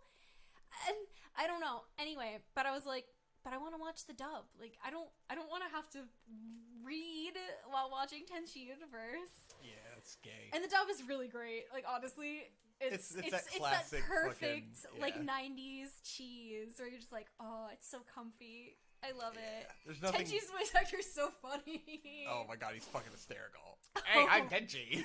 Shut the fuck up. I think, and I'll say, so the only reason I started watching this, and I'm sure this will be shocking to anyone who listens to the show, is because Hazel made a whole fucking video about Tenchi, and she recommended Tenchi Universe like so hard that I was like, damn, you know what? That does sound good. I do want to watch that. I think Hazel could convince me that watching paint dry would be like a mentally enriching experience if she really tried to. Like, I don't know why I'm so susceptible to the things that she recommends, but man, they fucking hit. Girl power. They absolutely do fucking hit. Tenchi Universe is super fun because I think it's like, you know, I don't watch harem shows. Like, I've always kind of actively had a disdain for them because the meme with harem shows is that it's panty shot and titty grabs and the girls don't really have any, like, distinct personalities, and the boy has even less of a distinct personality. But the thing that I think is interesting with Tenchi Universe is that, yeah, Tenchi doesn't have that much of a personality, but he is so off to the side 99% of the time, and you're just watching all these weird girls bounce off of each other, and watching them interact is so much fun that it's just like, you just feel like you're hanging out with the girls, and Tenchi is an afterthought. Yeah. Which honestly should be how every harem is. Yeah. Be like, you know what, if you just showed a bunch of weird girls hanging out in a house living together, that's way better than any harem anime could possibly be when it centers around a male character. And then Tenchi can come in and say some dumb bullshit, then he fucks off. You know, I want to see the space police lesbians living together in their apartment, working 3 part-time jobs to pay their rent because the space police won't give them a stipend to live on Earth. Yeah, that's so fun. That's what I want to fucking see. All right, I don't want to see any fucking 8 girls in love with a wet noodle of a man for no fucking reason. I want to see what they're doing in Tenchi Universe. That shit's fun. I'm having a good time, and it's super comfy. It's good pre-bedtime material. I definitely recommend if that seems up your alley. Not to mention, it's just that that aesthetic, that 90s anime aesthetic, just so good. So good. Yeah. Victor did sit down and he was like watching the show transpire, and he was like, why do all these girls look like Pokemon? They do look like Pokemon. And I guess they do kind of look like Pokemon, but in a good way. Pokemon. Come with me and you will see the Pokemon. Yeah. Very nice. Yeah. Tenchi Man. Booyad. Yeah? Tenchi Booyo Man. Very nice. Yeah. Very, very good. I'm proud of Stenchy you. Muyo. Stenchy Muyo. Alright. We fucking beat that guy. Why can't I even teleport down there? Uh-oh. I don't know. This is where I need to go. Front row. Christ, guys. New King Gizzard album, though. How about that? Bruh. You got fucking Garden Goblin. You got Sadie Sorceress. This is there's 2 rap songs on this album, guys. I don't know if you're sleeping on it, but get on that new King Gizzard and the Lizard Wizard forever. I'm Anthony Fandango, and this is the dankest shop in the Citadel. Inspect Mummy.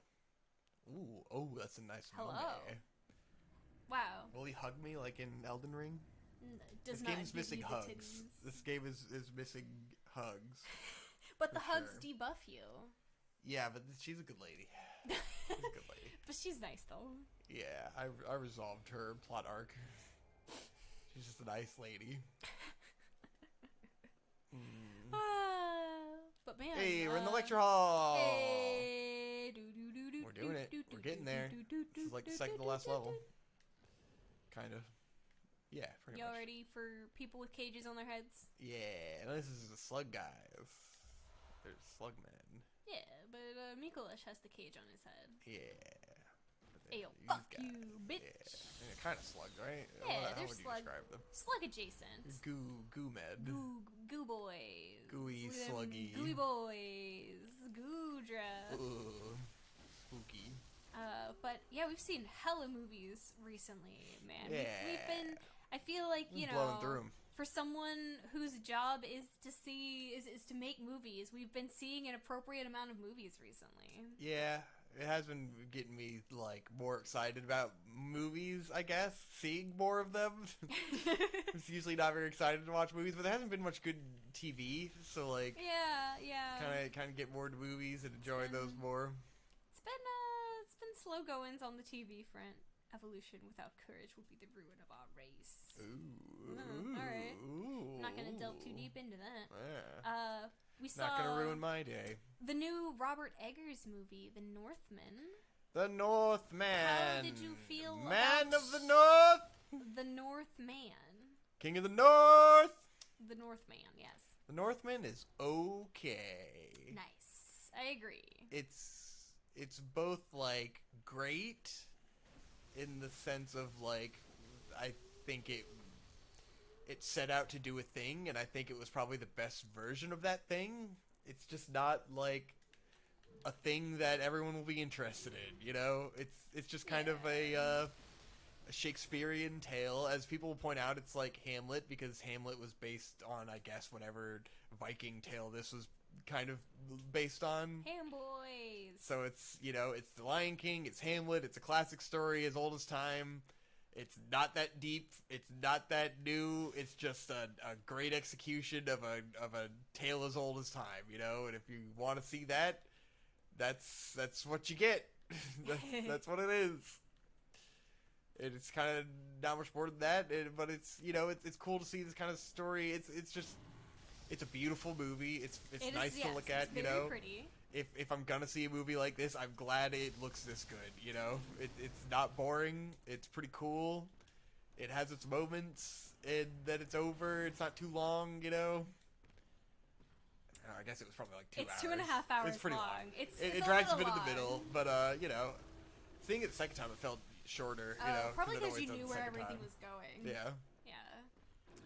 But it's just a solid, cool movie. You know, very, very much a man movie.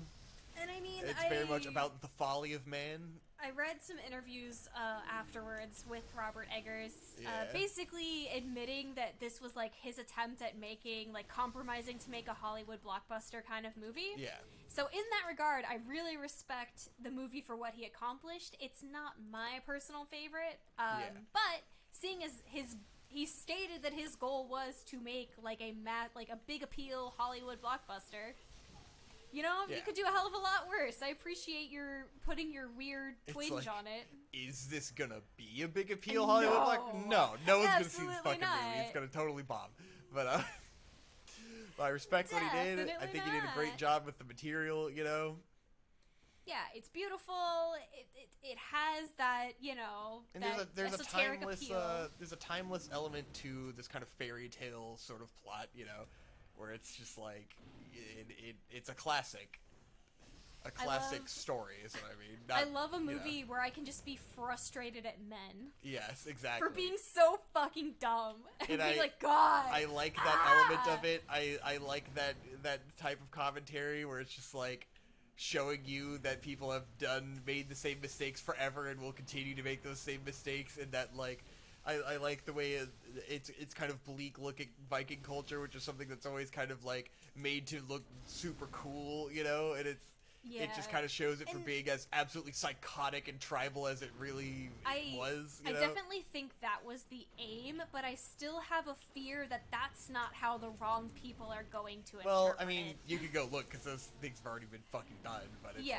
But the thing is, that's always my concern. But there was more of a freak out from the left-wing journalists of the worry of that happening than any of that actually happening. You know? Yeah. Because it's like, well, the right-wing psychos didn't even go see this fucking movie because it's a pretentious art film. Oh, I'm sorry. Do you think the Chuds have Robert Eggers on their fucking radar? No. Those people didn't even see it. And then all the commentary was about how, like, oh, they whitewashed the Vikings because there's all this new cultural context and history that people have uncovered of the Vikings were more diverse, and they got people from all over the world, and so they weren't a monoculture of white Scandinavians. It's like, that's kind of like missing what the point of this fucking movie was, which was like not glorifying the Vikings in any way. Like, the fact that they're all white, the movie isn't glorifying the fucking white race. Right. They're making the Vikings look like they were idiot savages. You see how unhinged these people fucking are, right? Like, the whole point of this movie, the whole takeaway I get from it is that you shouldn't want to be like the Vikings because their culture was insane, and they were like, you know. So, like, why would you want it to be super representative of different cultures when the idea of the movie is that they weren't a very great culture, you know? Yeah, it's like, no, they were pretty fucked up. They were, like, murdering people to, send their warriors off at funerals and shit. Like, it's not good. It's not good. Like, the Cavernacle did a video on it without having even seen the movie. Definitely he talked that. Like, there's interesting things of, like, you know, those cultural elements that are underrepresented of Vikings, of their racial, like, you know, non-racially singular elements and stuff. And I guess, like, there's evidence that Vikings, like, had a system for divorce and stuff, and, like, women could actually divorce husbands. But then it's like, I don't really want to hear about the women's rights element of the fucking Vikings who, like, raped and took slaves and shit. Like, you're kind of contradicting yourself in terms of, like, what you're trying to... Like, do we want happy Viking story about how progressive they were? Like, because they weren't really. Because I'm pretty sure they did rape and pillage and take slaves. Like, maybe if you were within their culture, you had the right to divorce, but if they were raiding your town, you didn't have a right not to get raped. Like, do we where do we want to draw the line of, like, do we glorify divorce and that women, I guess, could potentially be badasses, but then at the same time glorify rape and slavery? I'm confused. I mean, I don't understand what you guys want. It's one of those things where it's not black and white. However, just because there's gray doesn't mean that you should paint the whole thing in a positive or a negative. And I guess that, like, there's dangers in either one. Roger Eggers has kind of been quoted as, like, saying that he wanted to take back Vikings from, like, the white nationalists, basically. Yeah. And, like, I guess if you wanted to take it back, like, I think his idea of taking it back was, like, showing that white people are fucking psychotic. Yeah. And other people's idea of taking it back is like, well, you should take it back by showing how diverse and cool they were and de-whiting it. But it's like, but that's not... I think really what it was, right? It would have been a more effective way to prevent chuds from being interested in your movie, but I don't know if it would have been the better choice. And it would have been controversial either way, you know, like, he would have pleased no one regardless. Oh no, I killed that guy, he was a good guy. Oh no! Oh, oops, whatever. Oh. Give me your item. He was a happy Spider-Man, and I murdered him. No. Oh, I'm sorry. I'm sorry I murdered that Spider-Man before we got to talk. He was like, why? Why'd you do this? You were cruel. Why would you do a murder to me? I just got murder happy and I killed him. Yeah, right, I gotta pee again. I'd hand you the controller, but I don't want to have to fart blood vials again. I gotta pee. I don't know where we're going from here. It's not even like I have a thing I can do where I know what I'm supposed to be doing. I'm totally out of my element with this one. I am not at all confident. I know you guys can't see what she's doing right now, but Lala is back in her box and she is fast asleep, and it's very cute. I wish I could have an existence as peaceful as this cat has. It'd be nice. So it's cold. We're having another little cold snap here in Virginia, despite the fact that it's May. It's not abnormal though. It's par for the course. The joys of living in Virginia with our bipolar weather. You know how it goes. Guys, make any cool new recipes lately? You guys cooking anything interesting? I've been trying to diversify our menu. Because I got a little comfortable, you know, with a couple things on the bi-weekly rotation. So we're reaching out, we're branching out, finding new things for the menu. We'll see. Just you know, leave a comment if you have a recipe. In search of recipes. And Victor is back. In case you weren't aware, given by your audio cue. What are you doing? I'm gonna go spend my souls and level up because I keep fucking getting owned and I need to level up more. That's a good idea. Alright, well that's enough about fucking art house cinema. Especially when Fart house cinema. We saw the actual best film of the year. Yeah? Sonic 2. Did we talk about that last time? No. Okay. I didn't check it off on my list, meaning we didn't talk about it.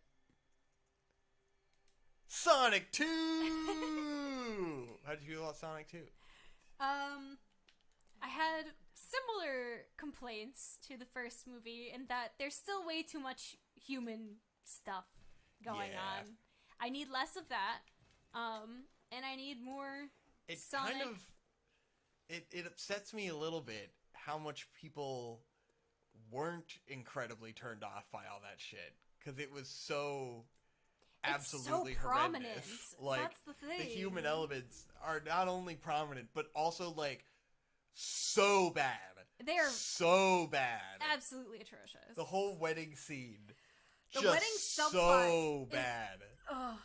It's like, okay, they had the perfect excuse to write out the human characters from this movie and not include them at all. At the beginning of the movie, the human characters go away to a wedding in Hawaii and Sonic is left alone at the house. Perfect. Send them away and never show me their fucking faces again.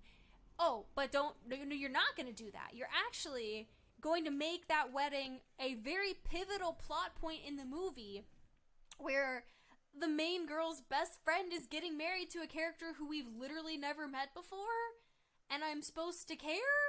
And you're gonna make it a whole drawn out thing where now I have to deal with watching their bachelor party and like... It just goes on and on and on. I don't care. I just want to see Knuckles be a himbo. It's funny. I love it. I need more of that and less of you showing me humans. It's just that, like... that incompetency where I don't know, I'm confused and torn between thinking like, did they do all that because they thought the movie needed humans for people to connect with it enough as like a family movie, definitely some executive that's like, oh, we need more humans in it or else no one's gonna be able to relate. Yeah, or it's like, oh, what are the parents gonna care about while all the Sonic shit's going on, because that's be a family movie. And then it's just like... the parents are millennials who played Sonic Adventure 2 Battle. Like, don't worry about it. Yeah. It's like, we don't need this, guys. Fuck, it's so annoying and stupid. How have we not learned by now? Unbelievably cringe. However, they always fucking reel you in at the end. Everything needs a fucking A and B plot. God, Ninja Turtles didn't have a fucking B plot. It's just Ninja Turtles. Like, fuck.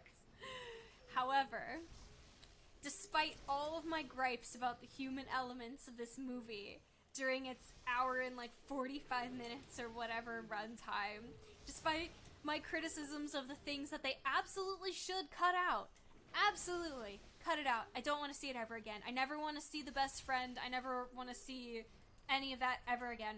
There needs to be a fan cut release of this movie that cuts out all of that bullshit. Someone has definitely done that. However, Shadow confirmed for the third movie. Yes, which is even more hype. Which is, I mean, it makes me happy.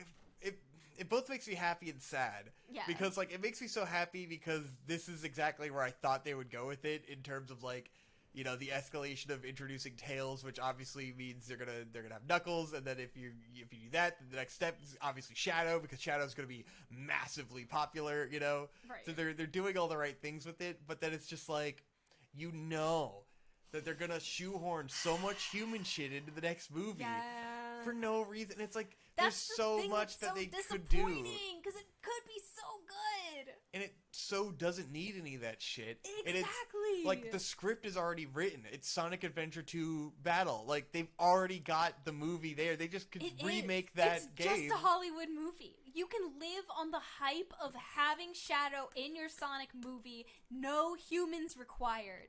I promise you. It would be perfect. It would be an instant, amazing classic. It would be classic. So good. That girl would get so Rouge, good. And it would be a 10 out of 10. And people would sing its praises forever and buy the Blu-rays and just like, it would be fucking awesome. It would all be worth it. All the bullshit would be worth it for that. But they're not gonna do it. I know that there's no chance that they aren't gonna include the fucking awful cringe human story into the last movie. But God, I wish they would. I wish they'd cut it and just be like, you know what? Nope, this is Sonic Adventure 2 Battle now, and that is the last movie. Just have this growing cast of fucking annoying human characters that you couldn't give half a shit about. We made it to the Nightmare Frontier! Oh, the final frontier. The nightmares! It's the Nightmare Frontier! Fun queer. Who's the queer? It's you. Oh, this place is fucking sick, dude. Look at that. You can see all the way up in the distance to the castle. Wow. That's the final area. There he is. Cool. It's fucking sick. I love this fucking game, dude. It's fucking awesome. But yeah. I mean, you know, all that being said. Is that Yarnum down there? Who knows? There's a boss down there, though. We go fight the boss. Oh. That's a guy. He drops the shards. Oh, cool. Oh, we can't just go down there, can we? But, Nah. Yeah, I mean, respect Knuckles. No, we can't go down there. Idris Elba. No! Oops! I thought I could go down there. Well, he still tried to attack you, though. Yeah. It's clear that Idris Elba had no fucking idea what to do with Knuckles. Yeah. But you know what? He tried really hard, and it's really, really cute. I find it quite charming that he tried so hard. And it's not the Knuckles from Sonic Adventure, and it's not the Knuckles from Sonic Boom, who is like the classic himbo Knuckles. But it is a weird amalgamation of the two, and I kind of dig it. Yeah, it's fine. I do think they could have cast someone better than Idris Elba, but it's such a sell the movie decision, Exactly. It's but, such a whoa, what the fuck for people who already like it, and then it's a draw for the normies because normies love Idris Elba. Yeah. Bye. He's a pick for your mom, I guess, or whatever. I don't know. Like I said, it's for the Normans. Yeah. They love him, so. Gotta give him something. Yeah, it was odd, but it was fine. It's I like how he went initially from this pretty stoic, hard ass, and then by the end of the movie he's Starfire. Yeah. And you're just what? Okay, whatever. It wasn't a graceful transition. It was for not. Sure. It was very clumsy. It was I could see where they were going with it, but yeah. But they don't have the character well writing executed. to make it work. Yeah. Because you have your preconceived notion of Knuckles. It's okay, I know he's going to be a good guy by the end, so how are they going to do it? And then it was just kind of I thought Eggman was my friend, but he's not my friend. Even though he told me repeatedly that he's not my friend. By the end of the movie, he has no honoru. What is the ice cream that you speak of? You're just oh Jesus. He's just Starfire now. Okay, yes. I get it. Fish out of water. He was fun. And I think he'll be good in the next movie. Now that we don't have to go through this weird transitionary phase, we don't have to worry about it next movie. We can focus on, hopefully, shadow, oriented It's just such a shame when you know something... Arc, come on. It's just going to be a trilogy, and we've wasted so much time in the first two of the trilogy to get to, what could functionally be the first movie. But, you can just hope that all of that can be worth it if they can condense the plot of Sonic Adventure 2 Battle into one movie. Which they should be able to do. Which seems totally doable, right? I could do it. I'll write it for him. Fuck it. Screenplay by Victor Collins. What is this? How do I... little man. He's holding the lantern. Guy. He's got the lantern. It's a blue one. He's the man with the lantern. What's this? I would like to talk to that guy. He doesn't seem like he wants to talk. There's some wiggly men down there. Uh-oh. Ooh. He's a wiggly worm. Do-do-do. So. Oh, Jesus. Oh, that's a hunter man. Oh. Uh-oh.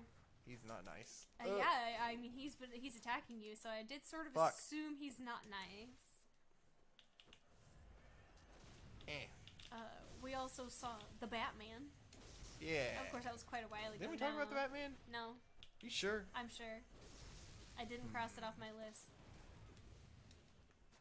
Are you sure we didn't talk about the Batman? I'm positive. I feel pretty sure that we talked about the Batman. I don't think we did. No, dude, we talked about the Batman. I don't think we did. Really? I don't think we talked about the Batman. No. Did we do an episode that it broke or something? And we didn't get to maybe record that's it? what. Maybe that part. Yeah, of the that's what it episode was. got eaten. Yeah. That's what it was. Because I remember going on a big rant about Batman. There it is. Yes, we did talk about it. That's what happened. I don't. It's way too gone now. Yeah, it's way too. So far in the past. Way too late to talk about Batman now. No. Damn, bummer. Yeah, we talked about Batman. But you're never gonna get to hear it because it got eaten by the recording software. And now it's gone. It was first eaten by the software and then eaten by my brain. Yep. Into the deepest recesses of my mind. Where it cannot be retrieved. Yeah. Overall impressions were, it was pretty good.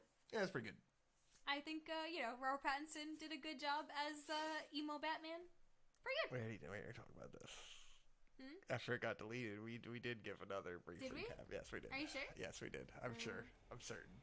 Okay. We gave overall impressions. So we talked about the Batman. Well, you'll have to forgive me because the past 5 episodes of Vic and Hope still haven't been released. Do you watch them when they do come out? You don't fucking watch them. You don't even read the comments anymore. I know you. You just use the Discord. You don't read the comments either. No, I always read the comments. That's why that's the best engagement is comments. And then a little bit of the Discord. And then you go, all right, no one cares. It's mostly just a couples therapy podcast. Because that's what YouTube is for. That's what podcasts are for. Is that Someone just made some kind of tweet about it. I mean, that's what we've talked about before in long past episodes. It's a joke, but also, yes, it's couples therapy. It's about how Victor's so aggressive to Hope now. True. I'm such a mean boy. Victor, would you love me if I were... Is this a frenzy swamp and I'm going crazy in this swamp? Oh, that's poison, okay. Would you love me if I was one of those little tentacle guys? Yeah. Nice. Yeah. Thank you. Yeah. You'd be cool. You can still talk, though, right? I mean, I guess. Yeah.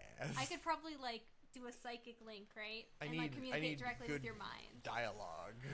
I think that's probably what their form of communication would be like. Yeah. I mean, this thing's got a bunch of holes. One of them's got to feel good for my ween. He's got a lot of things that he can stroke with, I guess. Depends. I know there's already a lot of anime about a similar concept, so... Yeah. No, it's not a novel idea. I just wanted to be sure you would love me if that did happen. Of course. Okay. We'd still be married. God would not forgive me At least until the government revoked our ability to get married as interspecies beings. Yeah, true. The government has revoked our ability to marry Cthulhu tentacle look at that creatures. thing. That thing is white as fuck. That's true, which means it probably does get some rights. Yeah. Unite the whites. Unite the whites. This thing's pale as fuck, man. It's the purest skin.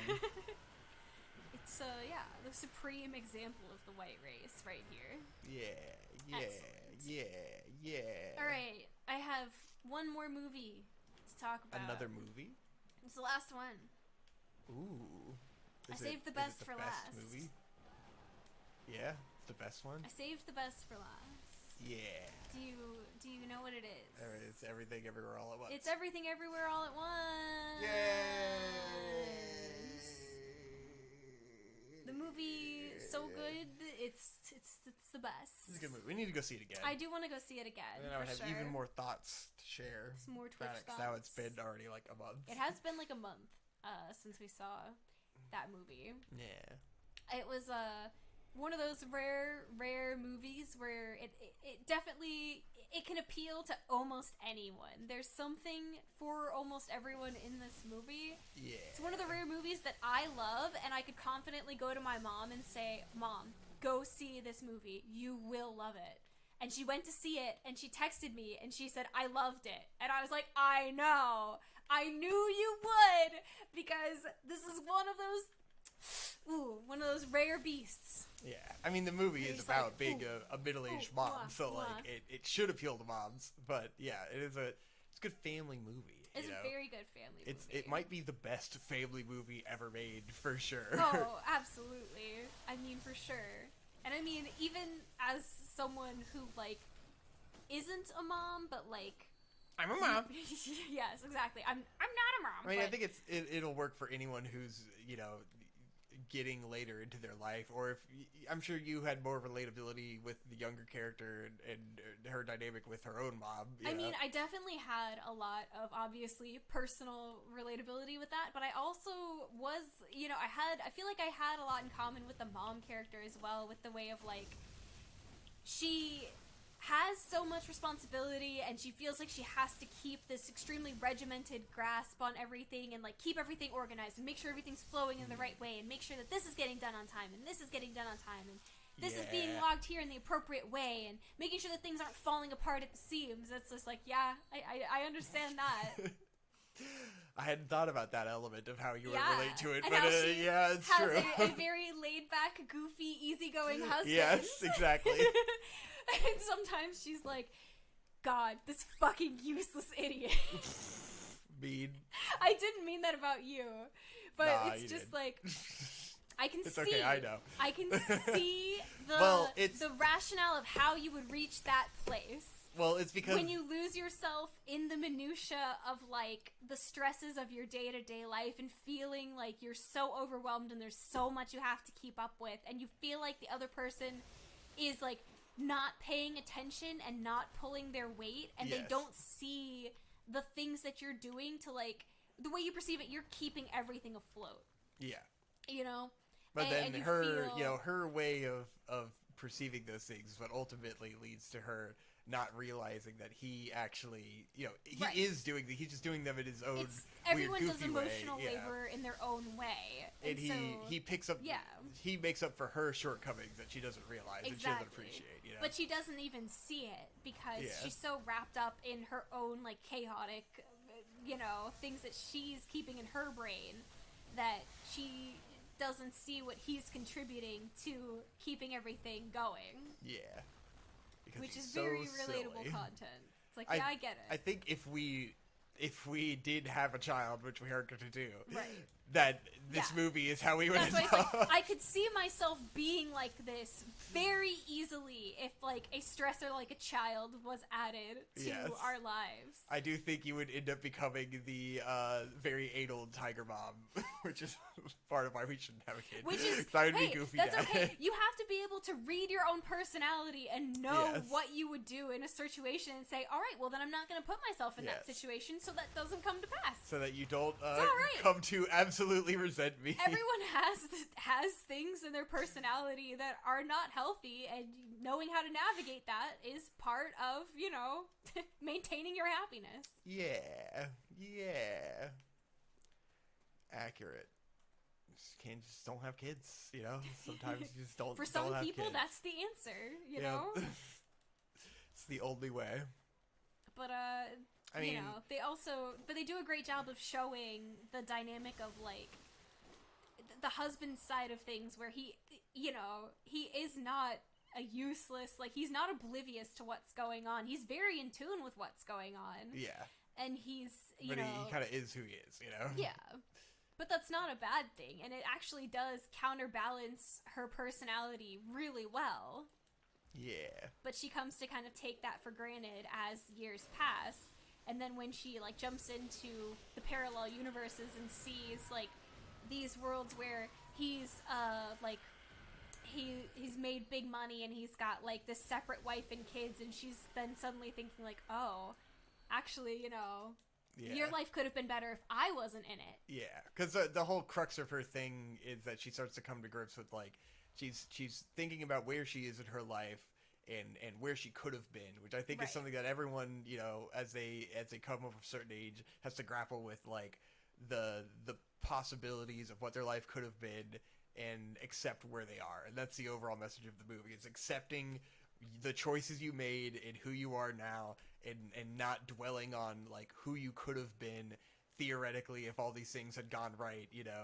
And it's that like, well, yeah, anyone could have done anything, but like this is who you are. These are the choices you made. And she gets wrapped up in like the idea that like her husband kind of ruined her life because he swept her off her feet and she was in love and she followed all these things that he wanted to do. And she could have, she could have done anything, and she ended up with him, and now she resents him for it because he doesn't carry enough weight. And she kind of realizes in the end by talking to one of the Hims in another world that like he's in the same boat. Like he could have done anything.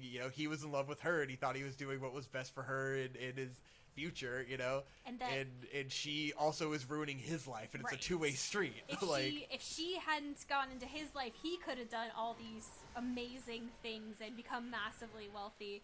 But he makes the point of saying that like he would have loved to spend his life doing taxes and laundry with her. Yeah. Even in the world where he's like wealthy and he has this other like life. Which is the cute romance of it, and the optimistic romance of it, where it's like, assuming it's ultimately saying like, yeah, the simple life is better, which is a very movie outcome, but But I think for some people that's like true, and for some people it's what they need to cope with, right? And for some people that's what they need to hear is like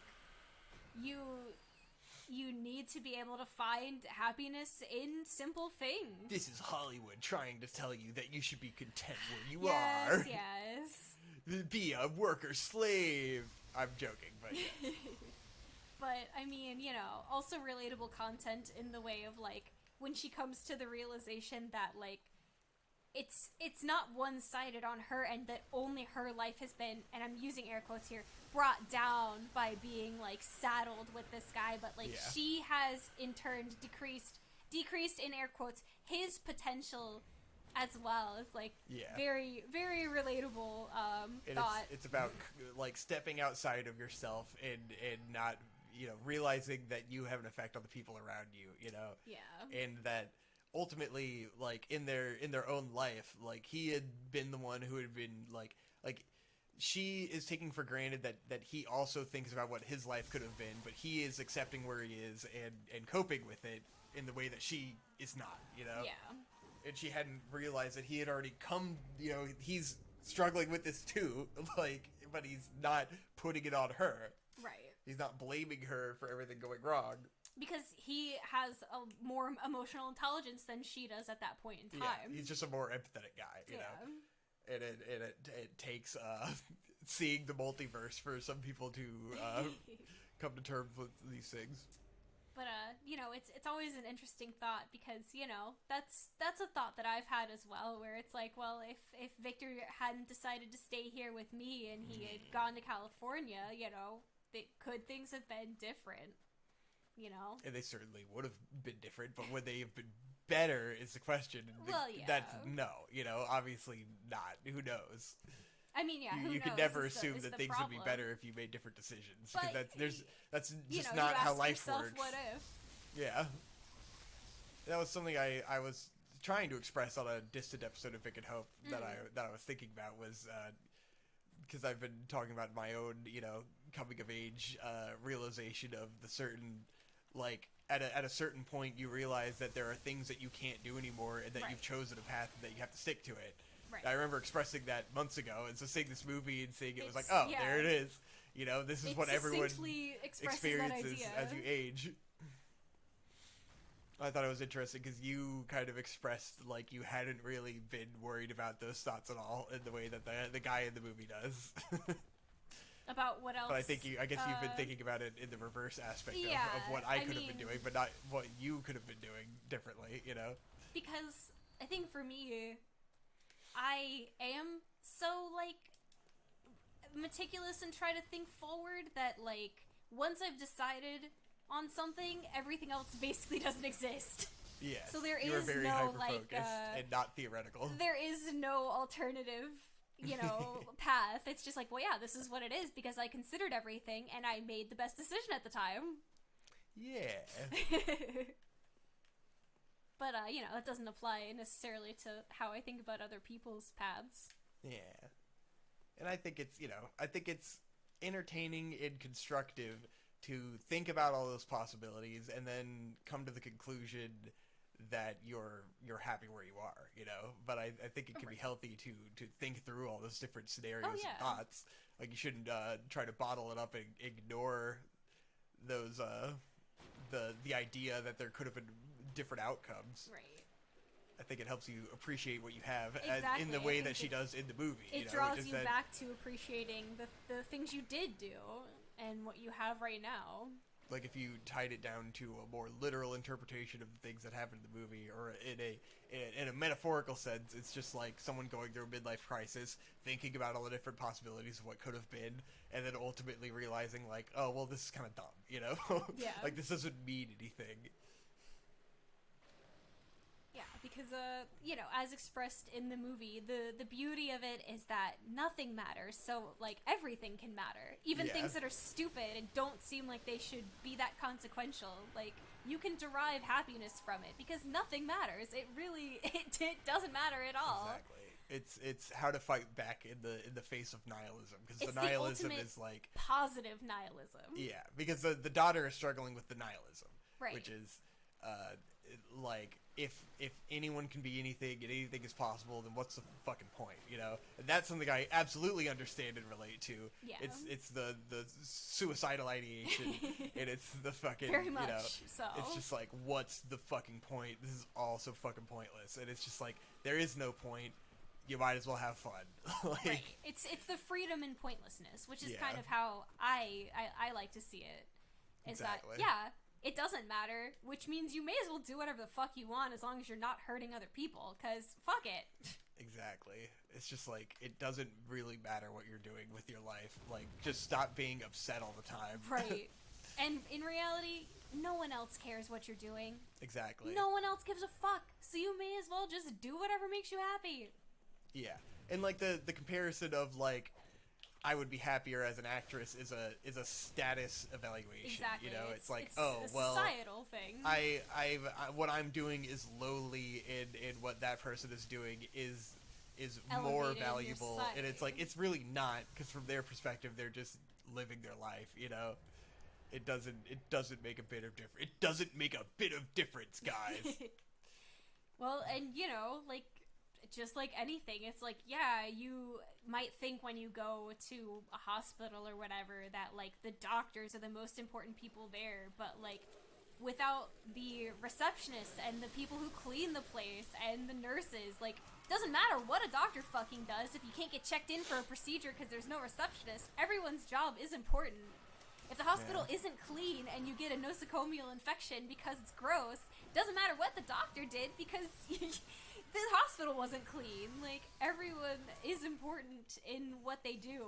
And, you know, it's a classic money can't buy happiness take. And just look at Elon Musk. He's the richest man in the world. And he has Twitter. Petty, so you know and he's fucking happy. Absolutely idiotic and annoying as hell. Victor, he owns Twitter.com, the happiest place on earth. They say True. Disney is the happiest place on earth, but I believe it's Twitter.com. Twitter.com. Hashtag happiness. Where happiness goes to continue being perpetuated. Yes. Everyone on Twitter is living their best life. Oh, absolutely. You never see anyone be, like, miserable on Twitter, right? I've never seen that.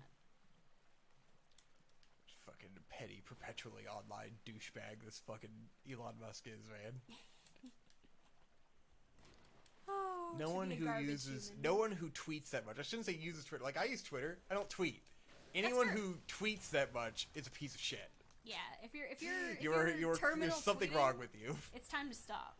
It's time to fucking stop. You tweet way too much. Not every little thought that you have that you think, ooh, that's clever, needs to be posted on Twitter.com. Even billionaires are desperate for fucking attention online, like they're a 12-year-old. It's amazing. Hair plugs can't buy you confidence. Yep. Unfortunately. Wonderful. I gotta beat this guy. I hate these guys. They're so hard because they frenzy you. Oh no. Oh, and he grabbed me and he frenzied me and I'm dead. And it takes so long to get back here. I just gotta run around him, huh? I just gotta fucking... Do not engage. You hungry, bud? Yeah. You wanna make dinner? Yeah. Right. I guess we're done with the I think it's about that We talked about all the movies, right? We talked about all the movies. We finally got through them. And it is 7 o'clock. Yeah, 2-hour episode. Oh, that's not too bad. Yeah, it's pretty good. We don't have to overload everyone with a 3-hour episode every time. And I'm almost at a blood vial, so it's perfect timing. Perfect. Perfect timing. Alright, guys, that's it for this episode of Vic and Hope. We'll see you in July when this episode comes out. How accurate was my prediction? Let me know in the comments section. July, bye-bye.